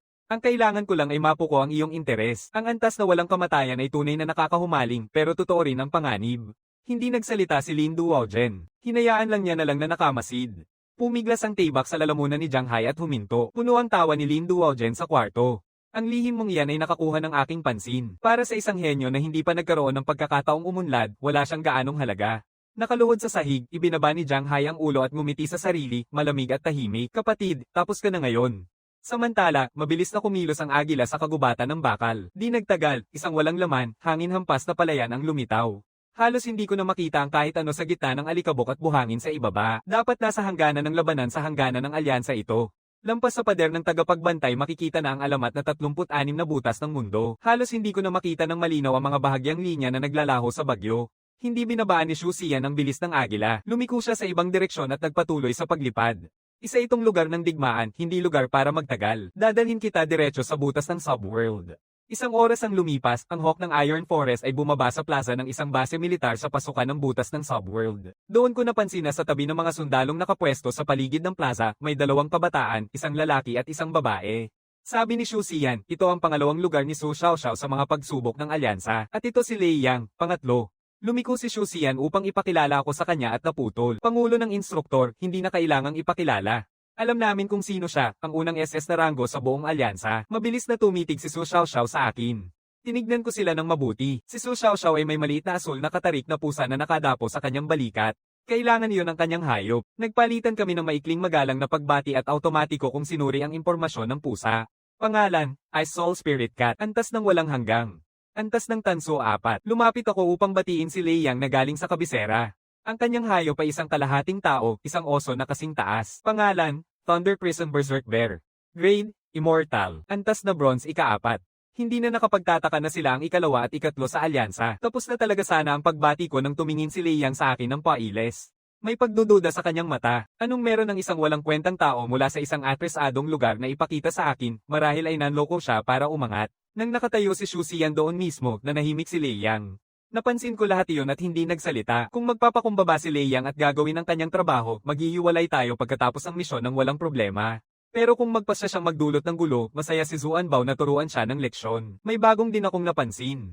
Ang bawat hayop dito ay may dalang dalawang pangunahing kakayahan lamang. Si Zuan Bao ay may 3. Pinagmasdan ko ang aking baba at naisip, marahil dahil si Zuan Bao ay isang legendang antas na panimula. Bigla, dahan-daang idinikit ni Zuan Bao ang ulo nito sa aking palad na parabang nagsasabing, huwag mag-alala, Ginoo. Pipipilitin ko lahat ng masasamang tao. Napansin nito ang ugali ni Lei Yang. Inamoy ko ng mahigpit ang ulo ng munting nilalang. Naghintay si Xu Xian hanggang matapos ang grupo at muling nagsalita. Kayo pa rin ay may pagsusuri sa Spark University sa loob ng 7 araw. Maikli ang oras at mataas ang panganib. Ngayon ay aalis na tayo. 3 kaming tumango at sinundan si Xu Xian papunta sa isang asul na palasyo na gawa sa mga kristal ng espasyo. Sa gitna nito, ang 10 metrong taas na subworld rift ay kumikislap at pumipintig. Naghahagis ng mga pira-pirasong espasyo mula sa mga gilid nito. Mga teknisayan ay nagtratrabaho sa mga istasyon sa paligid ng bulwagan, ang mga daliri ay kumikilo sa mga keyboard upang mapanatili ang katatagan ng espasyo. Inakyat kami ni Xu Xian sa rift at sinabi, hanapin ang sentro ng subworld na ito at sakop na ng kontrol ng Alliance ang rift. 3 kaming pumasok, ngunit pinigil kami ni Xu Xian. May kakaibang kalikasan ng rift na ito, napakataas ng antas ng kahirapan. 4 na grupo na ang pumasok at nabigo. Kung mag-fail din kayo, wala nang magagawa ang Alliance kundi maghanda para sa pag-urong sa teritoryo. Pero huwag masyadong magpuwersa sa sarili ninyo, gawin ang kaya mo. Lumapit siya sa kanyang Amerikana at naglabas ng 3 badge, isa para sa bawat isa sa amin. Kung kinakailangan, magbakwit na kayo. Tumingin si Xu Xian sa aming 3, maikli ang oras. Kumilos ka na, dito lang ako maghihintay na makabalik kang panalo. Sa mata ng lahat sa hall, pumasok kaming tatlo sa Subworld Rift. Ang aming mga figura ay naglaho sa gitna ng palasyo. Sa loob ng Subworld Rift, sa sandaling kami ay pumasok, isang napakalakas na kawalan ng timbang ang humila sa amin pababa. Isang walang katapusang bukas na dagat ang nakalatag sa 100 metro sa ibaba. Tumingin ako kay Shu Anbao at mabilis na tumango. Isang madilim na asul na alon ng tubig ang sumalpok at niyakap kaming tatlo, dahan-daang binaba kami sa ibabaw ng dagat. Ang dumi ng itim na pagong ni Shu Anbao ang nagtaas sa akin para makalakad sa ibabaw ng tubig. Ang espiritu ng pusa ni Shu Xiaoxiao na may kaluluwa ng yelo bilang isang uri ng yelo ay simpleng pinatigil ang maliit na bahagi ng tubig sa ilalim nila. Diretsong siyang tumapak dito. Tanging si Liang lang ang walang anuman. Hinaampas niya ang tubig ng malakas at nagsimulang magwala ng husto. Tulungan mo ako, hindi ako marunong lumangoy. Sa huli, hindi ko na kaya panoorin at pinagamit ko kay Shu Anbao ang dumi ng itim na pagong para hilahin siya palabas. Ang mamahaling damit ni Liang ay basa na. Ang kayumanggi at asul na balahibo ng Berserk Bear sa kanyang kulungan ng kulog ay nabasa na rin. Huminga siya ng malalim at sabi, hindi ibig sabihin na dahil niligtas mo ako, pasasalamat na ang matatanggap ko, kababayan. Hindi pa rin ako naniniwala na karapat dapat kang makuha ang SS na rango. Bago pa akong makapagsalita, sapat na ang narinig ni Shu Xiaoxiao at agad siyang pumihil. Liang, alam mo ba kung paano makipag-usap sa tao? Kung hindi ka niya iniligtas, nasa ilalim ka na sana ng dagat ngayon. Ganito mo ba binabayaran ng isang tao? Nanginginig si Liang sa hiya, hindi niya matiis na tawaging walang utang na loob. Lumapit siya sa akin, pinigilan ng sarili, at yumuko. Salamat, at hindi ako isang taong walang utang na loob. Hindi ko mapigil ang matawa. Malaki ang ego niya, pero matigas ang ulo. Pero hindi naman siya tunay na masama, isa lang naman siyang hanggal. Tinanggihan ko na lang, tumayo ka na. Tayo na tayo. Kami tatlo ay naglakad patungo sa isla sa malayo. Ngunit bago pa kami makalakad ng ilang hakbang, isang pader ng tubig na 10 metro ang taas ang biglang sumalubong ng walang babala. Wala kaming oras para mag-react. Hinayla kami pababa at dinaklot sa ilalim ng dagat. Dilim, walang bakas ng liwanag. Nilinggan ko ang ibabaw at nakaramdam ng tahimik na ginhawa. Sa kabutihang palad, nakakatagal pa ang shield ni Shu Anbao. Kung hindi, malamang nalunod na tayo. Patuloy akong nagsasalita habang unti-unting umaakyat. Hindi nagtagal, lumutang na rin si Liang at Shu Xiaoxiao. May shield si Liang, kaya ayos lang siya. Pero basang-basa ng husto ang mga damit ni Shu Xiaoxiao. Wala siyang dalang panibagong damit. Sa sandaling iyon, isang shield ang bumalat sa kanya at nagsimulang alisin ang tubig mula sa kanyang mga damit. Sa isang iglap, tuyo na sila. Lumapit siya sa akin ng taos-pusong pasasalamat. Walang pag-aalinlangan kung pinabayaan yon. Si Liang ay nauna na at hinihikayat kaming magpatuloy. Tumigil ka na sa pagsasayang ng oras. Tayo na. Tatlo kaming naglakad sa ibabaw ng tubig papunta sa isla, nakabantay sa bawat galaw para sa anumang senyales ng isa pang alon. 3 pirana na kasing haba ng braso na tinatawag na bloodthirsty fish, bronze tier 3. Nagmadali akong kumilos pero napigilan. Tumaas ang chin ni Liang at sinabi, salamat sa ginawa mo kanina pero hindi ibig sabihin niya na tinatanggap ko ang iyong SSS na rango. Hayaan mo akong ang bahala dito. Liang, hindi ka kapanipaniwala. At para sa kaalaman, hindi ako pumayag na ipasa ang tatlong ito sa iyo. Handa nang saktan siya si Shu Xiaoxiao pero niyakap ko ang kamay niya at pinigilan siya. Tumingin ako kay Liang nang may ngiti sa labi. Sige, pero may isang shield lang si Shu Anbao. Balak mo bang pumunta doon na nakalantad ang iyong oso? Natatakot si Liang. Tinanong ko talaga kung paano haharapin ng isang taong may ganitong karangalan ng sitwasyong ito. Matapos ang 30 segundong katahimikan, sinabi niya, 30% ang paniniwala ko na may SS rank kang lakas. Maglagay ka rin ng shield sa akin na oso. Hindi na ako mapigil ang matawa sa kanya, pero sapat na ang oras na nasayang na, at wala na akong interes na mag-usap pa. Ngumiti si Shu Anbao at niyapos ang Thunder Prison Berserk Bear sa loob ng Black Tortoise Domain. Ang oso ay kumatok sa dibdib nito at sumugod. Hindi bababa sa inaasahan mula sa pangatlong pwesto ng Alliance. Pinatay ng Thunder Prison Berserk Bear ang 3 bloodthirsty fish sa 3 suntok. 3 energy orb ang umakyat mula sa mga bangkay at pumasok sa oso. Pagkatapos yun, kahit anong mga halimaw ang lumitaw, nanindigan si Liang na harapin silang lahat. Ngunit malinaw ang mga patakaran ng lihim na kaharian. Habang lumalalim ka, mas lalakas at mas marami ang mga halimaw. Sa 60% na ng daan, nakaharap na natin ang 5 halimaw na bronze tier 5. Name, malaking octopus sa malalim na dagat, tier bronze 5. Nakaharap sa 5 tier 5 na octopus, wala nang kailangang patunayan si Liang. Ang Thunder Prison Berserk Bear niya ay nasa bronze tier 4 lamang. Lumiko siya kay Shu Xiaoxiao. Napapagod na ang aking oso. Tulungan mo akong kunin ang ilan sa mga ito. Tiningnan din niya ako, ngunit hindi niya magawang magsalita. Kamakailan lang ay sinabi niya sa akin na manatili sa likod. Nang makita kong namumula ang mukha ni Liang habang nakikipaglaban siya sa sarili niya, nakatuwa talaga ang buong bagay. Kukunin ko na ang 3, kayo ang hatiin ng 2 pa. Inangat ko ang manggas ko at 2 hakbang na nilakad kasama si Shu Anbao at agad na tumayo si Liang sa harap ko. Tigilan mo na magpanggap na bayani, batang probinsya. Manatili ka lang sa likod ko, hindi ka talaga matiis. Sawa na si Shu Xiaoxiao, napuno ng inis ang kanyang mga pisngi. Wala kang ibang alam kundi ang mayamang anak na spoiled mula sa kabisera. Ang tanging dahilan kung bakit nakakuha ka ng isang immortal grade na hayop ay dahil sa swerte lang. Pagkatapos ay tumingin siya sa akin. Huwag mo nang pakinggan siya. Naniniwala ako sa'yo. Inangat niya ang manggas niya at mukhang handang makipaglaban kay Leiyang agad-agad. Tuwang-tuwa talaga ako. Si Su Xiaoxiao ay kakaiba talaga. Mabilis akong pumihil sa kanya. Uubos na tayo ng oras. Unahin natin ito at mag-away na lang tayo mamaya. Pinunasan ko ang ulo ni Zhenjong. Zhenjong, ikaw na. Pindutin ng matagal ang tatlong malalaking higanteng pugita sa dagat. Sa utos ko, itinaas ni Zhenjong ang isang malawak na braso at pinatamaan ito ng malakas sa ibabaw ng tubig. Nai-activate ang malalim na presyon sa dagat. Napatigil ang tatlong kalapit na octopus sa gitna ng atake, nakapako ang buong katawan sa lugar. Napalingon ako sa gulat. Kailan naging ganito kalakas ang abyssal pressure ni Zhenjong? Mas maingat kong tiningnan at napansin ko ang isang agos ng asul na singaw ng tubig na umiikot sa paligid ni Zhenjong. Ito ay nakakatanggap ng dagdag na elemento ng tubig mula sa kapaligiran. Bukod pa doon, ilang sandali lang, binuksan ni Zhenjong ang parehong bibig at huminga ng ulap ng madilim na asul na hamog. Nilamon ng hamog ang isa sa mga dambuhalang pugita sa ilalim ng dagat. Isang sigaw ang umalingaw-ngaw at ang pusit ay naging pulbos at lumubog sa dagat. Sinundan ko ang susunod na utos, sugod sa ikalawang pugita. Hindi ito basta-basta tatanggapin ang atake. Ito ay nagtulak ng isang tentacle, itinutulak ang mahahabang braso nito pasulong. Bawat suntok ay napigilan ng dumi ng itim na pagong ni Zhenjong. Sa loob ng isang minuto, ang huling dalawang dambuhalang octopus sa ilalim ng dagat ay natunaw sa pulbos dahil sa yinabas na ulap. Lumipat si Zhenjong sa Bronze Tier 6. Sa kabilang banda, natapos na rin ang isa pang laban. Ang Berserk Bear ng kahon ng kulog at ang Ice Soul Spirit Cat ay parehong umakyat na sa Bronze Tier 5. Tumayo ako, tiningnan si Leiyang na may halong ngiti at ngisi. Malinis na ang lugar na ito. Tuloy lang tayo. Naramdaman ni Leiyang ang buong katawan niyang ng inay. Kuya Jiang, bakit hindi ka mauuna? Tumawa ako. Hindi ka naniniwala na totoo ang SSS rank ko dati. Naniniwala ka na ba ngayon? Sumingit si Su Xiaoxiao sa likod ko. Nainis na namumula ang mukha ni Leiyang. Huwag mo nang banggitin yan muli. Nakita ko na pareho na namang mag-aaway. Pumasok ako sa usapan. Sige, hanapin na natin ang Subworld Core. Tatlo kaming naglakad papunta sa isla at di nagtagal, nasa ilalim na kami ng 500 metro mula rito. Sa wakas ay malinaw ko ng nasal ayan ito. Hindi ito maliit, humigit kumulang 2 kilometro ang lapad at walang isang punong kahoy sa paligid. Buong isla ay gawa sa mineral na bakal. Sa sandaling tumama ang aking tingin dito, lumitaw ang impormasyon sa aking isipan. Matibay na bakal na minahan ng panali.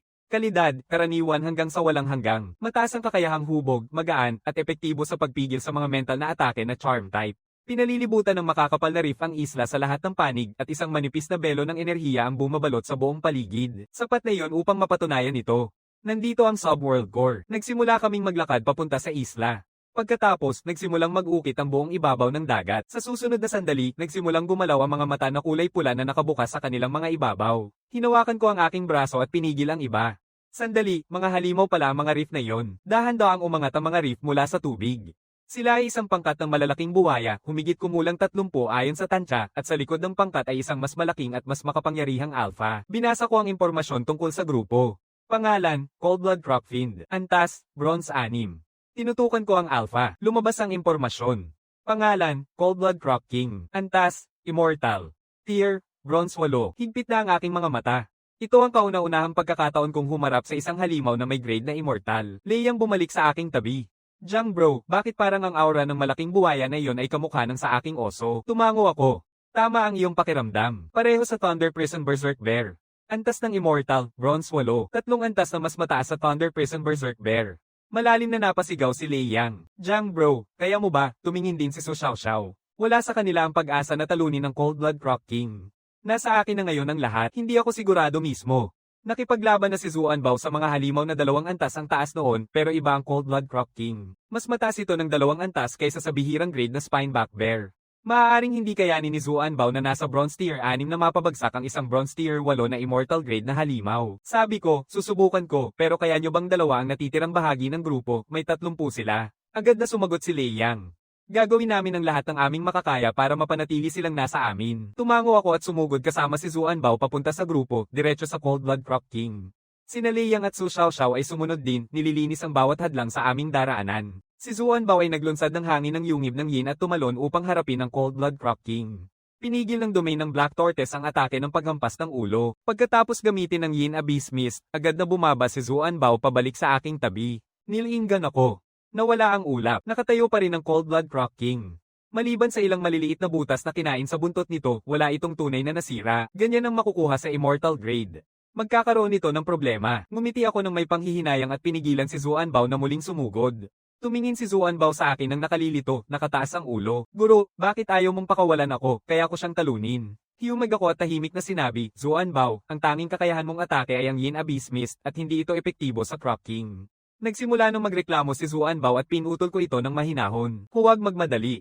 Maraming cold blood Crop Fin sa paligid natin. Gamitin muna natin sila para mag-level up saka natin harapin ang Crop King. Nagniningning ang mga mata ni Zuan Bao. Tumingin siya sa akin ng may dalisay na paghanga. Guro, ang galing mo. Hinaplos ko ang ulo ni Zuan Bao, tumayo at tumawag sa iba. So Xiao Xiao, Lei Yang, pigilin ninyo ang cold blood Crop King. Kukunin ko si Zuan Bao para mag-level up. Agad silang huminto at lumipat sa aking tabi. Sige na, Kuya Jiang. Hindi kayang talunin ng oso ko yung buwaya, pero mapipigilan namin sandali. Walang sinabi si Su Xiao Xiao, pinapanta na niya ang kanyang Ice Soul Spirit Cat upang harapin ang Crop King. Tumango ako at umatras, sumugod sa grupo ng Crop Fins kasama si Zuan Bao. Sa pantay na antas, parang isang puwersa ng kalikasan ang paggalaw ni Zuan Bao sa loob ng grupo. Nag-trigger ang presyon ng Abyssal Sea. Bawat Crop Fin sa sakop ay napaatras, tuluyang nanikip ang katawan.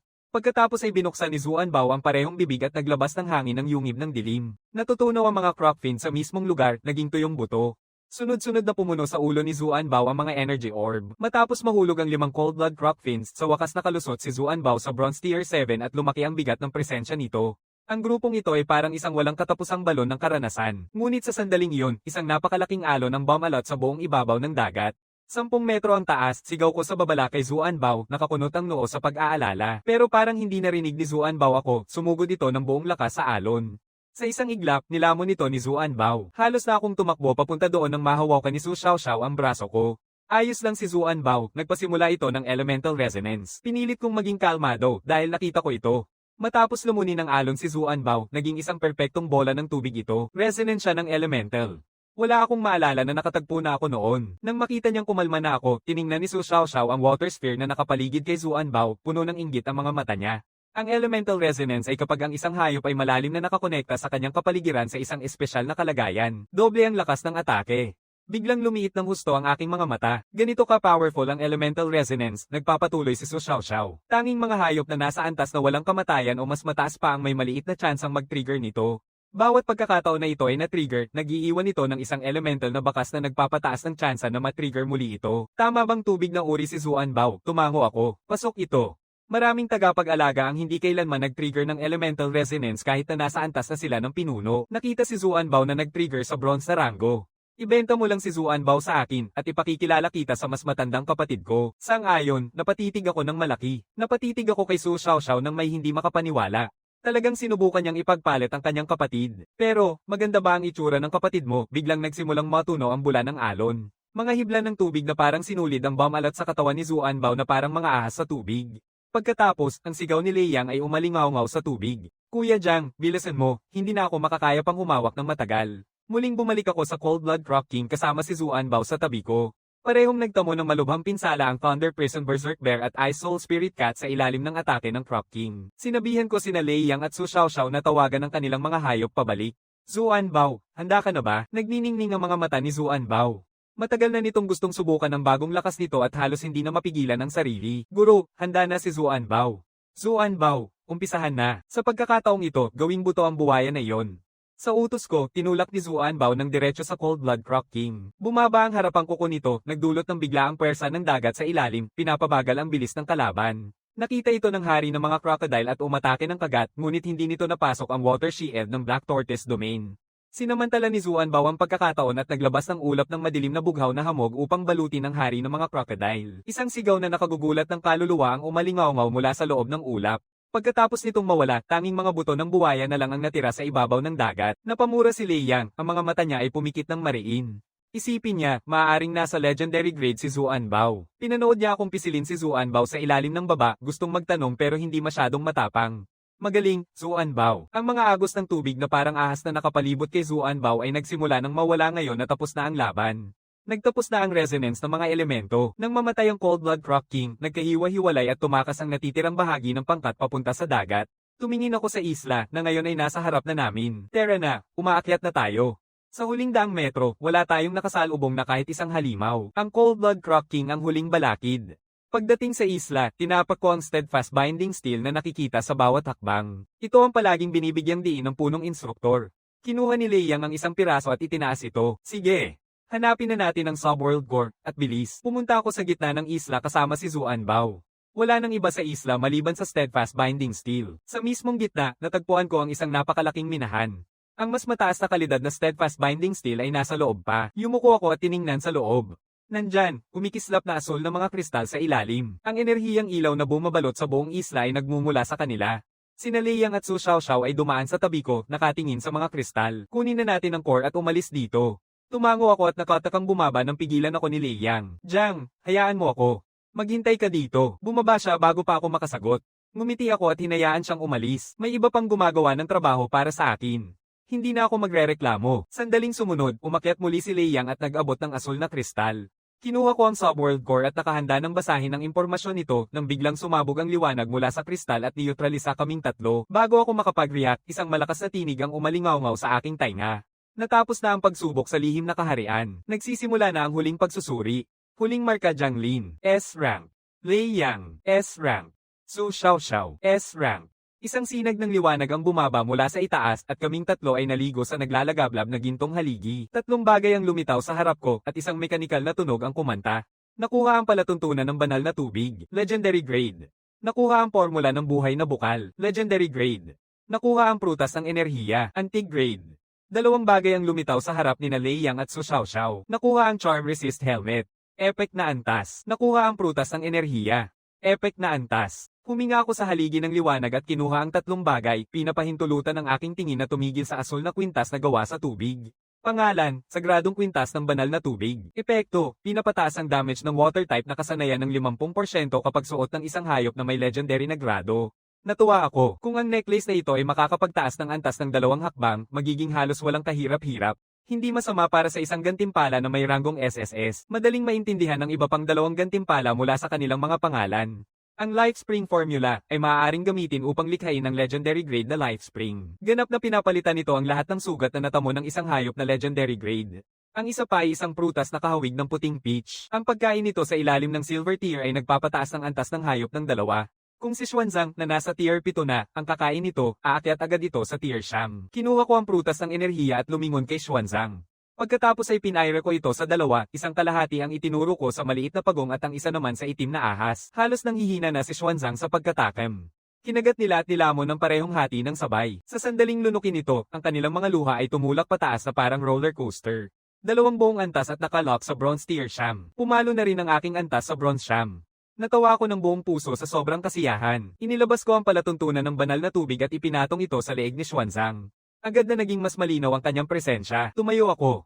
Ngayon na nakuha ko na ang formula ng buhay na bukal, maaari ko nang subukan itong gawin at ibenta. Ayon sa naaalala ko, ang mga elixir ng pagpapalago ay nagkakahalaga ng nakakatakot na presyo. Kasabay nito, nahati na nina Leiyang at Su Xiaoxiao ang kanilang mga gantimpala. Matapos kumain ng Epic Energy Fruit, umakyat sa bronze tier 6 ang Thunder Prison Berserk Bear at Ice Soul Spirit Cat. Nakita kong handa na ang lahat, lumapit ako sa 2. Tapos na ang misyon. Mag-uwi na tayo. Inangat ko ang subworld core na handa ng simulan ng paglilipat at pinutol ni Leiyang. Naglakad-lakad siya mula paa hanggang paa, namumula ang mukha. Jiang bro, kung makakarating ka man sa kapital, kailangan mong hanapin ako. Lumapit si Su Xiaoxiao sa kanya. Seryoso ka na ba ngayon? Pumupunta rin si Jiang bro sa Spark University. Makikita mo siya doon. Anong, balak mong mag-drop out? Lubos na naguluhan si Leiyang. Hinagod niya ang likod ng kanyang ulo sa hiya. Sige. Kita tayo sa Spark University, Jiang bro. Ngayon ay tawa ng tawa talaga ako. Tumango ako, magkikita tayo sa Spark University. At sa ganitong paraan, naglaho kaming 3 mula sa isla. Sa parehong oras, sa loob ng Spatial Palace, nagliyab ang asul na screen sa ginto. Anong antas ang rift na ito? Huminga siya ng malalim at lumingon sa tagapangasiwa ng palasyo. Bakal na immortal grade. Isang rift na may immortal grade, biglang tumibok ang puso ni Xu Xian. Pinigil niya ang kanyang kasiyahan at agad na kinuha ang kanyang telepono, tumawag sa isang encrypted na linya. Isang boses ng isang lalaking nasa katamtamang edad ang narinig mula sa kabilang dulo. Nakuha na ng alliance ang lihim na mundo ni Changkong.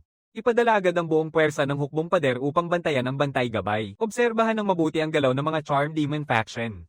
Tinapos ni Xu Xian ang tawag. Mukhang seryoso. Nasakop na ng alliance ang lihim na daigdig. Malalaman din nila sa lalong madaling panahon. Ang hamon sa mundo ngayong taon ay nasa pagitan pa rin ng alliance at ng mga Charm Demons. Walang hahadlang sa kanila na sirain ang realm na ito. Ang matibay na bakal na nagbubuklod ay isang mapaminsalang panlaban sa lahat ng kanilang mayroon. 4 na ang sumugod sa pasukan ng palasyo. Sumunod ka sa akin upang ipagtanggol ang bantay na pader. Tumunog ang boses ni Xu Xian. Lumiko siya at mabilis na lumabas ng palasyo. Nagniningning ang butas sa subworld. Sa ilalim ng gintong liwanag, kami tatlo ay bumalik sa Spatial Palace. Tumingin ako sa paligid.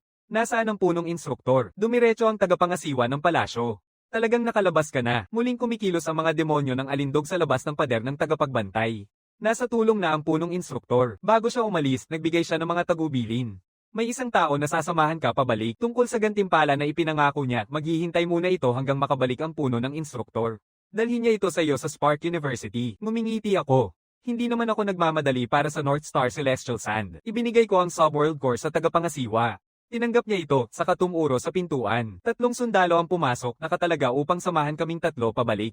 Pagkatapos makabalik, diretso na ako sa hotel. Kakatapos ko lang makarating sa kwarto at iikot ang hawakan ng may isang kamay na dumapo dito mula sa likod ng may napakalakas na puwersa. Nagpiyansa ako at tinanggi ito. Wala kaming ni Zuanbao ni nakaramdam ng kahit sino sa likod namin.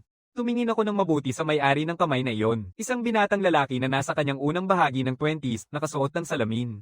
Humalakhak si Zuanbao at tumakbo papunta sa kanya. Hinawakan ko ang aking braso. Zuanbao, sandali lang. Tiningnan ko ang lalaki ng malamig at maingat na mata. Sino ka? Bakit ka sumusunod sa akin ng ganitong oras ng gabi? Pamaling ang lalaki, ipinakita kung ano ang nakatayo sa likod niya. Isang itim na gagamba, humigit kumulang kalahati ng taas ng isang lalaki. Agad kong binasa ang impormasyon nito. Pangalan, mapanganib na gagamba. Antas, napakahusay. Antas, pilak na. Naramdaman ko ang panghihina ng aking tiyan. Yung gagamba ay silver tier. Halos na akong magtanong pa ng mas marami. Nang umakyat ang lalaki, inayos ang kanyang salamin na may gintong rim at ngumingiti ng maganda. Jiang Lin, hindi ba? Ang pangalan ko ay Bai Shen-an. May ipinadala sa akin ng isang tao para turuan ka ng isang maliit na leksyon. Agad kong inilayo ang ating distansya. Hindi mapagkakatiwalaan si Bai Shen-an at halatang isang tagapagsanay sa pilak na antas. Kung kaya ni Zuanbao ito ay isa pang tanong. Inalis ni Bai Shen-an ang kanyang puting guwantes at hinaplos ang ulo ng nakamamatay na gagamba. Naging kaaway ka na hindi mo dapat ginawa. Pero huwag kang mag-alala, sinabi nila na huwag kitang kunin ng buhay. Binaba kita ng masama para hindi ka makapasa sa pagsusulit. Hinarap ko ng mas mahigpit ang kamao ko at pinilit pigilan ang galit na sumisibol sa loob ko. Kailangan kong makuha ang mas maraming impormasyon, malaman kung kanino nagtatrabaho si Bai Shen-an. Dahil kahit makalabas ako ngayong gabi, maguhan siya sa akin sa natitirang oras. Pinilit kong panatilihing kalmado ang sarili ko at sinuri ang bawat alaala na mayroon ako. Hindi ko maalala ang sino man na makapangyarihan na nakasalamuha ko noon. Sino ang maaaring nagsugo ng tao para sa akin, maliban kay Jiang Hai, walang ibang dapat na may ganitong matinding galit sa akin. At dumating lang ako sa nanyang ilang minuto na ang nakalipas. Walang sino man ang dapat nakakaalam ng aking mga galaw. Ngunit agad akong natagpuan ni Bai Shen-an na nangangahulugang ang nasa likod niya ay may malakas na kapangyarihan. Sa Nanyang, iilan lamang ang may ganitong kakayahan si Gobernador Su Tinglan at ilang pangunahing angkan. Luma lamang ang lamig sa dibdib ko. Akala ko alam ko na kung sino ito, ang pamilya Lin. Bagamat ito ay hanggang sa ngayon ay haka-haka pa lamang, tumingin ako ng matindi kay Bai Shen-an. Alam ko kung sino ang nagpadala sa'yo. Sa pamilya Lin, hindi ba, napatigil ang ekspresyon ni Bai Shen-an. Lumayo ang tingin niya. Pinisil niya ang mga kamay, hinawakan ng ilong niya. Sa huli, naging kapaki-pakinabang din ang mga micro-expression na natutunan ko mula sa mga aklat sa sikolohiya noong klase. Lubos niyang nabahala ang tanong ko. Naisip niya, paano niya nalaman yon, nasa kamay pa rin ng pamilya Lin ang aking Diyos ang seer. Kung ibibigay niya ang Lin sa gobernador, mapanganib si Shuihe. Hindi ko siya pwedeng hayaan na makalayo. Nawala ang kalmadong paraan ni Bai Shen-an. Ang kanyang ekspresyon ay nagbago sa galit. Itinulak niya pataas ang kanyang salamin na may gintong rim, puno ng pagnanais na pumatay. Tumawag siya, ang pag-atake ay puno ng paghihintay ng dugo. Biglang nabasa ng sariwang dugo ang dalawang harapang paa ng nakamamatay na gagamba. Sa utos, sumabog ito papunta sa akin. Tumawa ako ng malamig. Sa wakas, sumuko na rin ang lalaki. Habang papalapit ang nakamamatay na gagamba, agad kong tinawag si Zuanbao. Gamitin mo na ang domain ng itim na pagong. Pumunta si Zuanbao sa harap ko at isang alon ng madilim na asol na tubig ang umusbong upang bumuo ng isang matibay na kalasag. Ang mga agos ng tubig na parang mga ahas ay umiikot at nagliligid sa ibabaw nito bilang epekto ng banal na kwintas na nagbabalot ng tubig. Ang nakamamatay na gagamba ay mabilis. Halos agad nitong naabot si Zuanbao at tinusok ng mga dugo ang paa nito ang salamin. Ngunit napigilan ni Zuanbao ang atake ng sapat lang. Biglang nagkumpol ang mga mata ni Bai Shen-an. Huminga siya ng malalim. Ang pagong na iyon ay nasa bronze tier siyam lamang at napigilan nito ang mapaminsalang pag-atake ng dugo ng nakamamatay na gagamba. Ito ay higit pa sa 2 buong antas ang agwat. Pakiramdam ni Bai Shen-an na nawala ng saysay ang buong mundo. Ako rin ay tense. Hindi biro ang silver tier. Isang kasanayan lang at nasira na ang domain ng itim na pagong. Laban sa kalaban na nasa bronze tier, kay Zuanbao kayang pumatay ng mga hayop na may mahusay na grado na 2 antas ang taas nang hindi kailangang isuot ang kwintas. Pero laban sa silver tier, kahit na may suot na kwintas, wala akong katiyakan na mananalo. Pero kailangan ko lang magpahaba ng oras, malaki ang ingay dito. Malapit nang mapansin ng hotel. Kapag tumawag na ako ng backup, wala nang makakalayo si Bai Shen-an. Malinaw na naiintindihan din ito ni Bai Shen-an. Kailangan niyang tapusin agad ang trabaho. Nakakatakot na gagamba, ulitin mo, gamitin ng libong puwersa, tapusin siya. Ang mukha ni Bai Shen-an ay nakalawit sa isang hindi makilala, wala nang natira sa maamong binatang lalaki noong una. Sumunod ang nakamamatay na gagamba sa utos at lumipad sa hangin. Lahat ng 8 paa ay sumabog palabas, diretso kay Zuanbao. Matinding tinapak ni Zuanbao ang lupa, parang tubig na tinatamaan sa ilalim ng paa. Ang presyon ng dagat na abismo ay bumaho sa larangan ng labanan. Ramdam ng nakamamatay na gagamba ang isang napakalakas na bigat na bumagsak sa kanya sa kalagitnaan ng hangin at tuluyang bumaba ng diretso, nabawasan ang bilis. Hindi ko inaasahan na magiging ganito kalakas ang presyon ng dagat ng abis ni Zuanbao. Kahit isang hayop na nasa silver tier ay napilitan itong bumaba. Ngayon, gamitin mo ang Yin Abyss Mist. Sa utos ko, binuksan ni Zuanbao ang maliit nitong bibig. Isang ulap ng madilim na asul na hamog ang bumaba at nilamon ng nakalupang nakamamatay na gagamba. Pinanood ko ang hamog ng nakapikit ang mga mata, walang sigaw na narinig. Nang mawala ang ulap ng mist sa lugar kung saan naroroon ang gagamba, may isang puting kakon na nakabalot sa makapal na web. Bago pa man maabot ng ulap ng Yin Abyss, nakabalot na ang nakamamatay na gagamba sa isang sutla na kakon. Hindi matuno ng ulap ang web. Magaling na laro, nakamamatay na gagamba. Huminga ng maluwag si Bai Shen-an. Gayunpaman, isang bronze tier siyam na pagong ang nakapagpush sa isang silver tier na hayop hanggang sa ganito kalayo. Higit pa yun sa kanyang inasahan. Nakita niya ako na may malamig na galit at itinaas ang kamay para mag-utos ng panibagong atake. Pagkatapos ay isang sigaw ang umalingaw mula sa hagdang sa dulo ng pasilyo. Tumigil, huwag kang gagalaw. Biglang-bigla, higit sa 10 sundalo ang pumasok at pumaligid kay Bai Shen-an. Puno na ang makipot na pasilyo ng hotel. Akala ni Bai Shen-an, tapos na. Pagkatapos, isang boses ng babae ang nanggaling sa hagdan. Kalma, walang emosyon. May lakas loob na magulo sa aking nasasakupan. Mukhang napagod na silang mabuhay. Nakilala ko ang boses at lumingon ako. Gumapang na lumabas si Gobernador Su Tinglan mula sa tuktok ng hagdanan. Hindi ko inasahan na siya mismo ang darating. Kasama si Su Tinglan, may tunay na pagkakataon na matuklasan kung sino ang nasa likod ni Bai Shen-an. Lumakad si Su Tinglan sa tabi ko, nakatitig kay Bai Shen-an, at tanong ng may lamig sa boses, sino ang nasa likod nito. Nang makita ni Bai Shen-an si Su Tinglan, huminto ang kanyang puso. Alam niyang tapos na siya, ngunit bago pa man siya nagsimula, naghanda na siya ng paraan para makatakas kung sakaling mahuli siya, nakatitig ang mga mata niya sa akin. Sa susunod na sandali, tinangay ng nakamamatay na gagamba ang sarili nitong hininga at itinarak ang dugo ang mga paa nito diretso sa puso ni Bai Shen-an. Bumagsak si Bai Shen-an sa sahig. Makalipas ang ilang segundo, huminto ang kanyang puso. Nawala ng hinga ang nakamamatay na gagamba sa sandaling pumanaw ang kanyang amo. Nilinggan ko ng masama, naging mahirap ang sitwasyon. Dahil patay na si Bai Shen-an, wala nang ebidensyang mag-uugnay sa pamilya Lin. Naisip ko si Jiang Hai kaya gusto ko na siyang habulin agad. Hindi ko inasahan na aabot pa ang Lin pamilya sa ganito na magpadala ng tao para patayin ako para sa kanya. Pero pagkatapos ngayong gabi, hindi na magpapakasaya si Jiang Hai at ang Lin hanggang sa ilang sandali at sa loob ng 2 araw ay pupunta ako sa Spark University para sa pagsusuri. Ang susunod na pagkakataon para sa paghihiganti ay maghihintay hanggang makabalik ako. Jiang Hai, mahal kong bunso, sige na nga.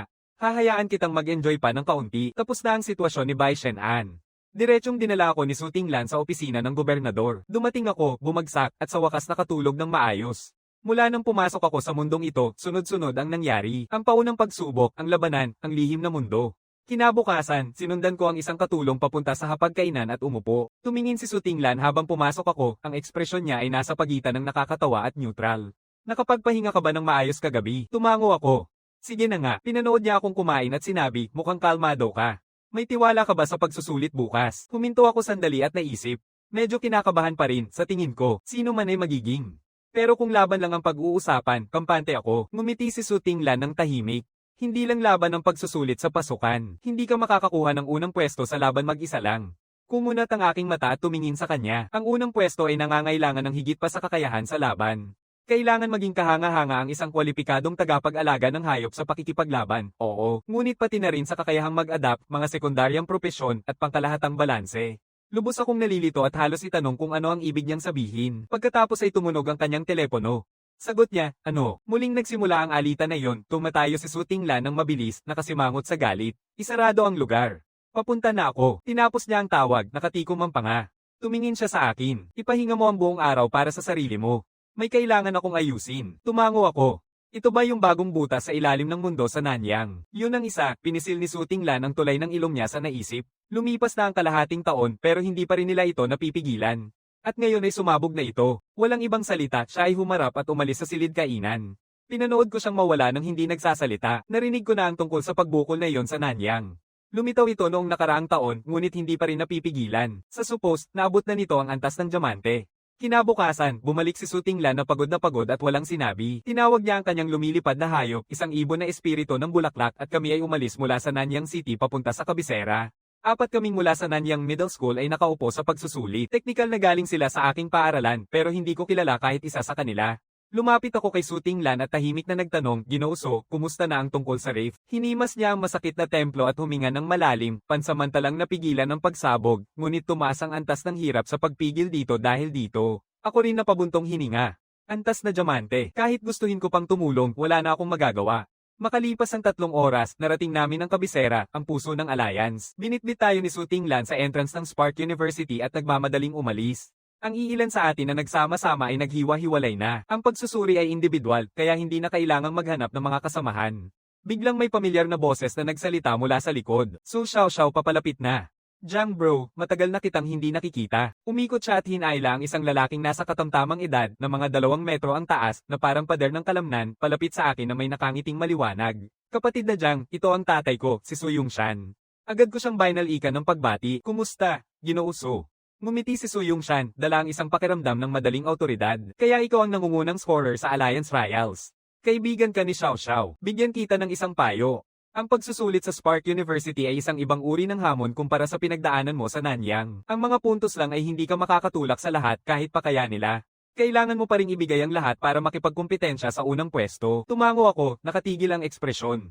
Parehong sina Su Tinglan at Su Yongshan ang nagbabantang hindi basta-basta ang pagsusulit na ito. Ano man ang parating, mas lalo akong nararamdaman ang bigat nito habang tumatagal ang panahon. Nainis na huminga si Su Xiaoxiao sa kanyang ama. Nako, naninilakot ka na naman ng tao. Sabi ni Su Yongshan, yun lang ang sasabihin ko. Good luck sa pagsusuri, kayong dalawa. Pagkatapos ay umikot siya at umalis ng walang ibang salita. Sa sandaling iyon, isang masiglang sigaw ang umalingaw mula sa likod. Jiang bro, sobra kitang na-miss. Lumapit si Liang at niyayakap ako. Ginoo Lei, ito ba ang legendaryong Jiang bro na palagi mong sinasabi? Ang nagsasalita ay mukhang isang mayamang binatang galing sa isang may-ari ng yaman, may higit sa 100 tagasunod sa likod niya, lahat pareho ng uri. Lumiko si Liang at nagpakilala. Ito ang numero 1 sa Alliance na may SS na rango, Jiang bro. Pagkatapos ay lumingon siya sa akin. Si Wu Aochen ito, pag-aari ng kanyang pamilya ang One High Beast Hall sa kabisera. Kasama ko rin siya sa kabisera, wala akong sinabi. Napansin ko na agad nang dumating ang grupo ni Wu Aochen na lahat sila ay nakatingin sa akin ng may pang-iinsulto. Inabot ko ang aking kamay upang batiin siya at pinanood si Wu Aochen na ikinikiskes ang bibig niya. Rango SSS, talagang isang nakakasilaw na titulo. Pero ang Spark University ay puno ng mga kawawang walang kwentang tao na nagsimula sa malalayong lugar, katulad mo. Akala mo talaga makakakuha ka ng una na parang ganyan ang itsura mo. Mabigat ang tono ni Wu Aochen na puno ng kayabangan. Bago pa ako makasagot, nauna na si Liang na magalit. Wu Aochen, anong problema sa'yo? Tumitigas ang mga mata niya habang direktang hinamon si Wu Aochen. Si Jiang Lin ay isang tao na kahit si punong instruktor Xu Xian ay humanga. Talagang susubukan mong questionin ang paghuhusga ni punong instruktor Xu Xian. Malinaw na hindi inaasahan ni Wu Aochen na magbibintang si Liang sa akin. Sa grupong ito ng mga mayamang tagapagmana, walang duda na si Wu Aochen ang nasa itaas. Liang, hindi ako makapaniwala na ganito ka makipag-usap sa akin. Akala ko ba nasa utak mo na ang pagiging pangatlo sa alyansa, hindi naman mahalaga. Kahit na talagang pumuesto si Jiang Lin sa una, sino ang nakakaalam kung anong mga maruming gimmick ang ginamit niya? At kahit gaano siya kay-toto sa talento, ano ngayon, puno ang alyansa ng mga kulang sa galing na hindi kailanman umaabot. Naglaho ang pula sa mga mata ni Liang. Handa na siyang magtalo, ngunit itinataas ko ang kamay ko upang pigilan siya. Ikaw si Wu Aochen mula sa One High Beast Hall sa kabisera. Ngumiti ako ng pino, hindi man lang nagpakita ng galit. Nakipagtagpo si Wu Aochen sa aking kalmado at matatag na mga mata at nakaramdam siya ng kumikibot na bagay sa loob niya, ngunit pinawalang sala niya ito. Ano iyon? Hindi ka sang-ayon, may sasabihin ka ba? Ngumiti ako ng malamig at tumango, ganyan ang ginagawa ng mga mahina kapag wala nang mas magandang gawin. Hindi ako bumaba ng ganoon kababa. May isang tanong lang ako sa'yo. Tapos ka na bang magsalita? Kasi kung oo, masaya akong umalis ka sa daan ko. Binablock mo ako. Hindi na makatiis ang mga tagasunod sa likod ni Wu Aochen. Aochen bro, sino sa tingin niya, hindi ko na kaya. Paalisin ko siya at tuturuan ko siya ng leksyon. Tumingin ako sa grupo na nagbabalak makipaglaban at naglabas ng malamig na tawa. Isang grupo ng mga tamad na mayayamang kabataan na walang ambisyon. Kayang-kaya ni Zuan Bao na talunin silang lahat. Sa kabutihang palad, matalino si Wu Aochen. Pinipigilan niya ang kanyang mga tagasunod sa pamamagitan ng nakataas na kamay, tinutukan ako ng tingin, saka umalis kasama ang kanyang grupo. Biglang tumunog ang isang malalim at matinis na kampana. Nagsimula na ang pagsusulit sa Spark University. Isang lalaking nasa katamtamang edad ang lumabas mula sa loob ng paaralan, nakasuot ng madilim na salamin na nagliliwanag ng malamig na kapangyarihan. Lahat ng boses sa paligid ay biglang napahinto. Ako si Bai Feng. Ako ang punong tagasuri para sa pagsusulit na ito. Hindi siya malakas ang boses, pero narinig ito ng bawat tainga ng malinaw. Tapos na ang oras. Sundan mo ako. Walang ibang salita. Bai Feng ay lumiko at bumalik sa universidad. Sinundan sila ng lahat ng 1,000 kandidato nang walang isang salitang sinabi. Mabigat ang tensyon sa hangin. Matapos ang mahigit kalahating oras na paglalakad, narating namin ang lugar ng pagsusuri, isang malaking plaza. 9 na yugto ng laban ang itinayo sa paligid. Nakakapagtakang nakatayo na ang isang estudyante sa bawat isa. Mga entablado ng laban, kailangan ba nating magkumpetensya para sa ranggo? Nakapunta na si Bai Feng sa observation platform. Unang round, pagsusuri ng laban. Pero hindi kayo maglalaban-laban. Nakikita mo ba yung mga tao sa mga entablado? Sila ang mga nakatatanda mo mula sa nakaraang taon at sila ang siyam na kampiyon sa yugto para sa unang round. Pwede kang maghamon sa kahit sino sa kanila. Mamatay ka sa loob ng 3 minuto nang hindi natalo at pumasa ka. Ang mga kampiyon sa yugto ay pipigilan ng kanilang sariling antas sa panahon ng pagsusuri upang masiguro na walang sa kanila ang lalampas sa ranggong pilak. Mula sa pinakamalakas hanggang sa pinakamahina, sila ay nakaayos mula 1 hanggang 9. Mas malakas ang stage champion na iyong lalabanan, mas maraming puntos ang iyong makukuha sa tagumpay na laban.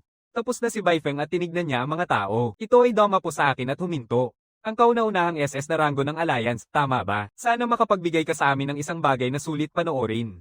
Tumawa ng malamig si Bai Feng. Isang banayad na hangin ang kumilos sa ilalim ng kanyang mga paa at siya ay direktang pumasok sa hangin, palayo patungo sa malayong dulo ng paaralan. 1,000 nagulat na estudyante ang nakatitig sa kanya. Kakaalis lang niya, pinanood ko siyang umalis. Ang paglipad niya ay naglagay sa kanya sa antas ng paggising bilang minimum. Ito ang Spark University, ang nangungunang paaralan sa buong Alliance. Nag-iisa lang ang kanilang tagasuri ang may lakas na nasa antas ng nagising. Matapos ang pag-alis ni Bai Feng, hindi ako nagmadali. Gusto kong makita muna kung anong mga pagpipilian ang ginawa ng iba. Matagal ding naghintay sina Lei Yang at Su Xiaoxiao. Tatlo kaming tahimik na nakikinig sa mga usapan sa paligid. Pagkatapos ay isang estudyante ang lumapit sa stage 5 at pinindot ang control panel. Isang sinag ng asul na ilaw ang pumaligid sa kanya. Nang buksan niya ang mga mata, nakatayo na siya sa entablado. Naghahamon si Neo Sanchang mula sa estudyante sa stage 5. 3 minutong limitasyon sa oras. Nagsisimula na ang pagsusuri. Isang electron-ikong screen ang lumitaw sa ibabaw ng entablado. Malinaw na ipinakita ang hamon sa screen. Tiningnan ko ang monitor sa parehong mga hayop. Ang kay Neo Sanchang ay isang maliit na kulay dilaw kayumangging toro, halos kalahati ng taas ng isang tao. Agad kong binasa ang impormasyon nito. Pangalan, dilaw na baka ng tagapaglakad sa ilog. Antas, Bronze 5. Pagkatapos ay tiningnan ko ang hayop ng kampiyon sa entablado. Pangalan, Wolf King Moon Knight. Tier, Silver 1, napalitan sa Bronze 6. Sigurado akong matatalo si Neo Sanchang. Swerte na lang kung tatagal ang toro ng 1 minuto, huwag ng 3. Sandali kong tinutukan ng kampiyon sa entablado. Tanging 200 estudyante ang tinatanggap ng Spark University bawat taon mula sa buong alyansa.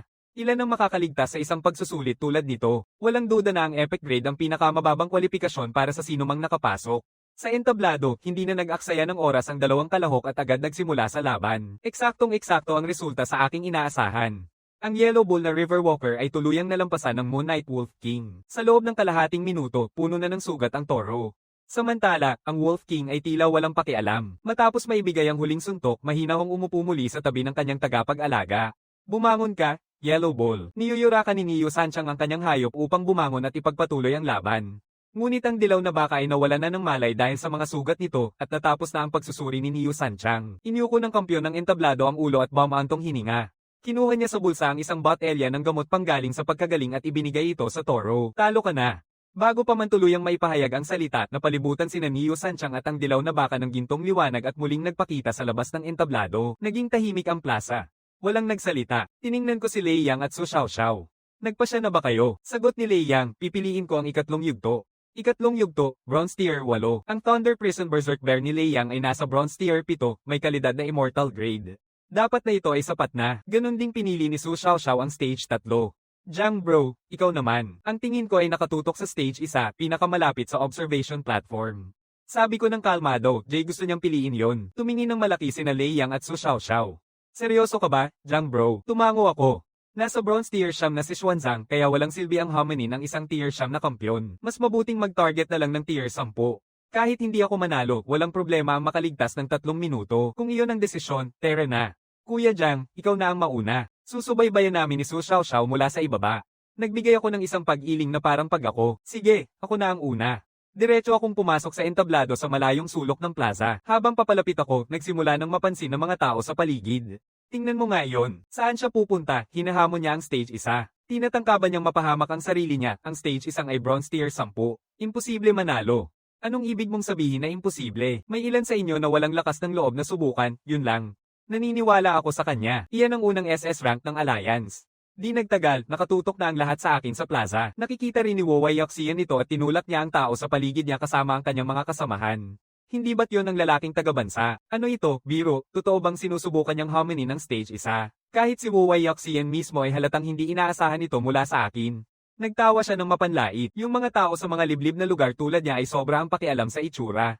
Panoorin natin siyang mapahiya. Hindi ko pinansin ang bawat mata sa paligid ko. Pinisil ko ang kamay ko sa control panel sa ibaba ng entablado. Sa susunod na sandali, bumalat sa akin ang gintong liwanag.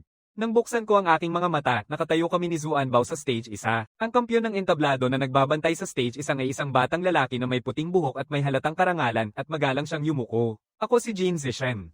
Ako ang tagapag-alaga ng stage 1. Para siyang taong ipinanganak sa karangalan, mabilis kong ipinakilala ang aking sarili. Ngunit sa sandaling iyon, nakita ko ang bahagyang pagkasuklam na dumaan sa kanyang mga mata. Hindi na namin pinansin pa ang mga magalang na salita, parehong ngumiti at nagsimula ang laban. Tinawag ni Jin Zishan ang kanyang hayop. Ito ay isang maliit na ibon na ang balahibo ay puti na parang niebe. Sa ulo nito ay isang manipis na gintong balahibo na kumikislap sa liwanag na hindi pwedeng hindi mapansin. Aking instinktong binasa ang impormasyon nito. Pangalan, Snowdown Gold Threadfinch. Tier, Silver 3, pinigilan hanggang Bronze 10. Lumapit ako at hinawakan ang ulo ni Zuan Bao. Zuan Bao, handa ka na, simulan na. Umalis si Jin Zishan una, kumuha ng inisyatiba. Snowrong, ikaw ang Snowfield Storm. Snowrong, ang ginto ng ipit na finch, lumipad ng 10 metro pataas sa entablado. Ang malinis nitong puting pakpak ay pumipintig laban sa hangin. Isang bagyong may 5 metro ang laki ang nabuo. Ang lakas nito ay napakalaki. Bago pa man ito makarating sa atin, naging mahirap tumayo ng matatag dahil sa hangin na nilikha nito. Hindi huminto ang bagyo. Diretso itong humarap kay Zuan Bao. Napatigasan ang katawan ni Zuan Bao. Isang singsing ng asul na tubig ang kumalat palabas. Pumailan lang ang dumi ng itim na pagong. Nakatayo si Jin Zishan sa gilid ng entablado, pinapanood ang manipis na patong ng kumikislap sa paligid ni Zuan Bao. Natawa siya ng malamig. Talagang iniisip mong mapipigilan ng mahina mong papel na kalasag ang Snowfield Storm ni Snowrong. Kung naglakas loob kang hominin ako, dapat handa kang magbayad nito. Biglang nagbanggaan ang Snowfield Storm at si Zuan Bao. Isang napakalakas na hangin ang bumalat sa plaza. Nang hamupa na, nakatutok ang bawat mata sa entablado. Ang kanilang nakita ay ikinagulat ng lahat. Paano nakapag-block ang kakaibang kombinasyon ng pagong at baboy na iyon sa atake? Pumikit ng mariin ang mga mata ni Jin Zishan, ngunit nasa harap niya ang mga katotohanan. Isang epikong antas ng Bronze Tier 10 Snowdown Gold Threadfinch ay maaaring hindi pa makaligtas sa pag-atake ni Zuan Bao, lalo na ang talunin ito. Dahil si Zuan Bao ay legendary grade, 2 buong antas ang layo. Tumingin si Jin Zishan sa kanyang galit at tumawa ng matigas. Talaga namang kakaiba ang mga bagong estudyante ngayong taon, hindi ba? Maaaring nasa huli ako sa aking taon, pero hindi pa rin ako pwedeng baliwalain ng mga baguhang ito. Snowrong, huwag kang susuko. Gamitin ang pagtupad gamit ang gintong sinulid. Pinanood ko ang finch na bumalik sa taas at pinanatili ko ang aking tingin. Ipinakita na sa akin ng huling bagyo sa niebe ang lahat ng kailangan kong malaman tungkol sa mga hangganan ni Jin Zishan. Sa aking isipan, ang panalo ni Zuan Bao ay isang bagay na lamang ng panahon. Kaya bakit hindi na lang natin hayaang mag-ensayo pa ito ng kaunti, laban sa isang lumilipad na hayop ay isang bihirang pagkakataon. Ngayon, habang umaakyat si Snowrong sa hangin, tumayo ng diretso ang gintong balahibo sa ulo nito, parang ulo ng pana. Pagkatapos ay bumaba ang maya. Direktang tinutukan ng gintong dulo ang itim na ahas na nakabaluktot sa likod ni Zuan Bao. Pareho pa rin ang nangyari. Sa sandaling humawak ang gintong hibla sa domain ng itim na pagong, nakatagpo ito ng isang bagay na parang matigas na bato at nabasag. Walang bakas man lang ang Zuan Bao sa kanyang kaliskis. Sumabog ang palakpakan sa paligid ng entablado, lalong lumakas habang dumarami ang mga tao na nagsasalita pabor sa akin. Higit na sa katwiran si Jin Zishan. Hindi niya matanggap na isang walang kwentang tao ang nakaharang sa mga atake ni Snowrong ng 2 beses ng sunod-sunod. Nagalit siya. Inutusan niya si Snowrong na muling atakihin. Sa sandaling iyon, tahimik akong huminga ng malalim. Hindi na karapat-dapat si Bronze Tier 10 na maging kasangga ni Zuan Bao sa pagsasanay. Mas magandang tapusin na natin ito. Zuan Bao, pababain mo ang ibong iyon. Naiintindihan agad ni Zuan Bao. Itinaas nito ang isang kuko at bumagsak ng buong lakas sa entablado para bang sumabog ang tubig na trigger ng malalim na presyon ng dagat sa ilalim. Snowrong, ang Gold Threadfinch, habang nasa kalagitnaan ng paglipad, biglang naramdaman na parang may bundok na nahulog dito. Tumalbog ito palabas ng langit, nakatayo sa entablado, hindi ko na kayang mag-aksaya pa ng oras sa kanya. Inutusan ko si Zuan Bao na gamitin ang Yin Abyss Mist pero kontrolin ang lakas nito upang hindi makasira sa Finch. Snowrong, Jin Zishan sumigaw, ang galit ay bumalot sa kanyang isipan. Bigla siyang pumasok sa kanyang bulsa, kumuha ng isang maliit na bola ng liwanag na parang marmol at durugin ito sa kanyang kamao. Isang makapal na alon ng enerhiya ang agad na bumalot kay Snowrong. Nang mawala ito, naalis na ang pagpigil sa kanya, napanumbalik na ito sa tunay nitong antas, Silver 3. Kabataang probinsya, kayo ni Turtle mo ay mananatili dito sa entablado, puno ng pagnanais na pumatay ang mga mata ni Jin Zishan. Mukha siyang handang wasakin ako. Snowrong, patayin mo siya. Ang antas ni Snowrong ay naibalik sa Silver 3. Matibay ang pagtibok ng mga pakpak nito, nagkalat ng yungib na hangin ng Yin. Biglang nagkumpol ang mga mata ko, ito ay masama. Ang Silver 3 ay apat na buong antas na mas mataas kay Zuan Bao. Walang panalo dito. Tumikwas si Snowrong at tumalbog sa hangin. Isang sinag ng sobrang lamig ang bumaba ng diretso sa Zuan Bao. At saka mula sa isang lugar, isang banayad na mainit na hangin ang dumaan sa entablado at pinatay ng tuluyan ang sinag ng lamig. Baifeng pumasok ng maingat at sinabi, malamig at walang emosyon, Jin Zishan. Pumunta ka sa opisina ng disiplina, ulitin mo pa, at mapapalayas ka na. Lahat ng apoy sa ulo ni Jin Zishan ay agad na namatay. Ang paglabag sa protocol ng pagsusuri ay itatala sa permanenteng record. Kasama ang 6 na buwang pagkakakulong, wala siyang lakas ng loob na magtalo. Tinanggap niya ito at umalis na siya. Pagkatapos umalis ni Jin Zishan, tahimik akong huminga ng malalim. Kung hindi dumating si Baifeng ng oras, malamang na malubhang tinamaan si Zuan Bao. Sobrang nakatutok ako sa mabilis na pagtatapos ng laban kaya nakalimutan ko nang mag-isip si Jin Zishan ay Silver Tier 3 at halos ako ang nagbayad para dito. Pumunta si Baifeng sa entablado at sinabi, kasalanan ni Jin Zishan yon. Nakapasok ka na sa pagsusulit. Unang round, perfect score, 500 puntos. May 2 round lang sa pagsusulit sa pagpasok. Ang kabuuang score na 4 na rang ay sapat na para makapasok sa Spark University. Ang unang round ko pa lang ay sobra na sa kailangan. Isang sigaw ng gulat ang umalingaw sa paligid ng entablado. Kahit ang ilang mga kampyon sa entablado ay hindi maiwasang tumingin. Hindi pa nakakita ang Spark University ng perpektong score sa unang round noon. Hindi bababa sa inaasahan mula sa unang SS na ranggo ng Alliance. Inilipat ako pababa mula sa entablado at isang alon ng paghanga at inggit ng mga mata ang sumunod sa akin. Ngunit walang sino man ang lumapit upang guluhin ako. Naging madilim ang mga mata ni Wu Ayoshan habang nakatitig sa akin. Perpektong marka sa unang round. At ano ngayon? Ang mga batang probinsya ay nananatiling mga batang probinsya pa rin. Hindi ito sinusubok sa ikalawang round ang lakas. Tingnan natin kung anong mga gimmick ang magagawa mo. Magsisisi ka sa pagpunta sa Spark University. At gano rin para sa'yo, Lei Yang. Pagkatapos ng laban, sina Lei Yang at Su Xiaoxiao ay lumapit sa akin. Su Xiaoxiao tiningnan ako ng may paggalang na parang paggalang, Kuya Jiang, hayaan mong ipakilala kita sa kapatid ko. Magkakasama kayong dalawa, magiging perpekto kayo. Mabilis kong inakbayan ang aking mga kamay. Iyon ang ikalawang beses na sinubukan akong ipakilala ni Su Xiaoxiao. Pagkatapos ay nagsimula na sina Lei Yang at Su Xiaoxiao ng kanilang sariling pagsusuri, hindi kailanman nagduda ang resulta. Pareho nilang nalagpasan ang kanilang mga hamon, natalo ang kanilang mga kalaban sa loob ng 3 minuto, bawat isa ay umuwi na may 300 puntos. Mahalaga ring banggitin na lahat ng kasamahan ni Wu Ayosha na mga anak ng may-ari ng kapital ay nakapasa rin, at nakakuha sila ng 200 puntos bawat isa. Napatitig ako sa pagkabigla, paano naging ganito ka-capable ang mga spoiled na pasaway na ito, bawat isa sa kanila ay may epic grade na hayop. Ang paliwanag ni Lei Yang ay agad na nagpasaya dito. Hindi nagising ang mga epic grade na hayop, binili sila. Kinabukasan, mas kaunti sa 400 kandidato ang nakapasa sa huling pagsusulit. Sa plaza, inanunsyo ni Baifeng ang pagsisimula ng ikalawang yugto.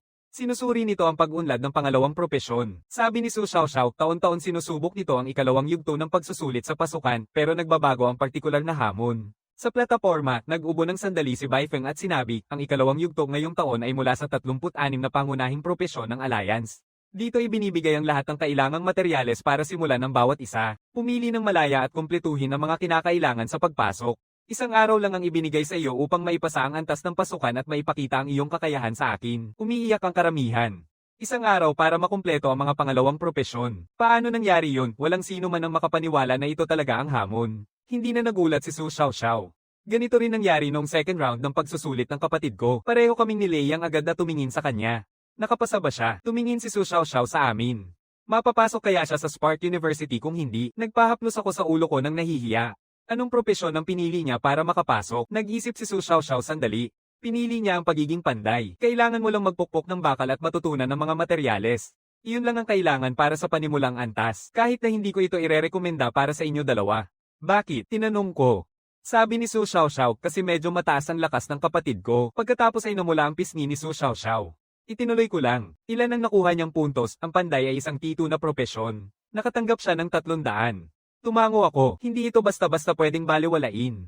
Nagpatuloy ako, ano ang tungkol sa ibang mga propesyon, ano ang mga sikat? Karamihan sa mga kandidato noong nakaraang mga taon ay pumipili ng mga opsyon na may mababang threshold tulad ng mananahi, tagatasa, o chef. Hindi masyadong mataas ang limitasyon ng puntos para sa mga iyon. Ang tagatasa ay hanggang 200. Tungkol naman sa T0, iisa lang ang meron. Tumigil si Su Xiaoxiao at naging seryoso ang kanyang ekspresyon. Iyon ay isang arkitekto ng porma sayon. Pumikit ang mata ko ng mahigpit. Alam ko ang propesyon na ito. Ang isang tagapagbuo ng porma sayon ay isang tao na kayang gumawa ng mga dekalidad na serums para sa pagpapalago, mga sangkap na ginagamit upang itaas ang likas na antas ng isang hayop. Dahil dyan, ang mga arkitekto ng porma sayon ay may halos hindi mapapalitang posisyon sa buong alyansa. Kahit ang pinakapayak na arkitekto ng porma sayon na may isang bituin ay target ng bawat pangunahing faction na makuha. Siyempre, ang hadlang sa pagpasok ay katumbas ng taas ng hamon. Sa buong Spark Alliance, ang kabuuang bilang ng mga formation architect ay mahigit 2,200 lamang. Yung mga may 2 bituin pataas ay hindi man lang umabot sa 800. Dahan-dahan akong tumango, nakayuko ang ulo sa pag-iisip. Leyang napansin na naging tahimik ako at tinignan ako ng may pagtataka. Jang bro, ano ang pipiliin mo? Hindi pa ako lubusang nakakapili. Pero kung pipilitin akong pumili, ito ay ang maging arkitekto ng porma sayon. Hindi dahil ito ang T0, kundi dahil ang espesyal kong kakayahan ay nakikita ko ang mga landas ng ebolusyon ng isang hayop.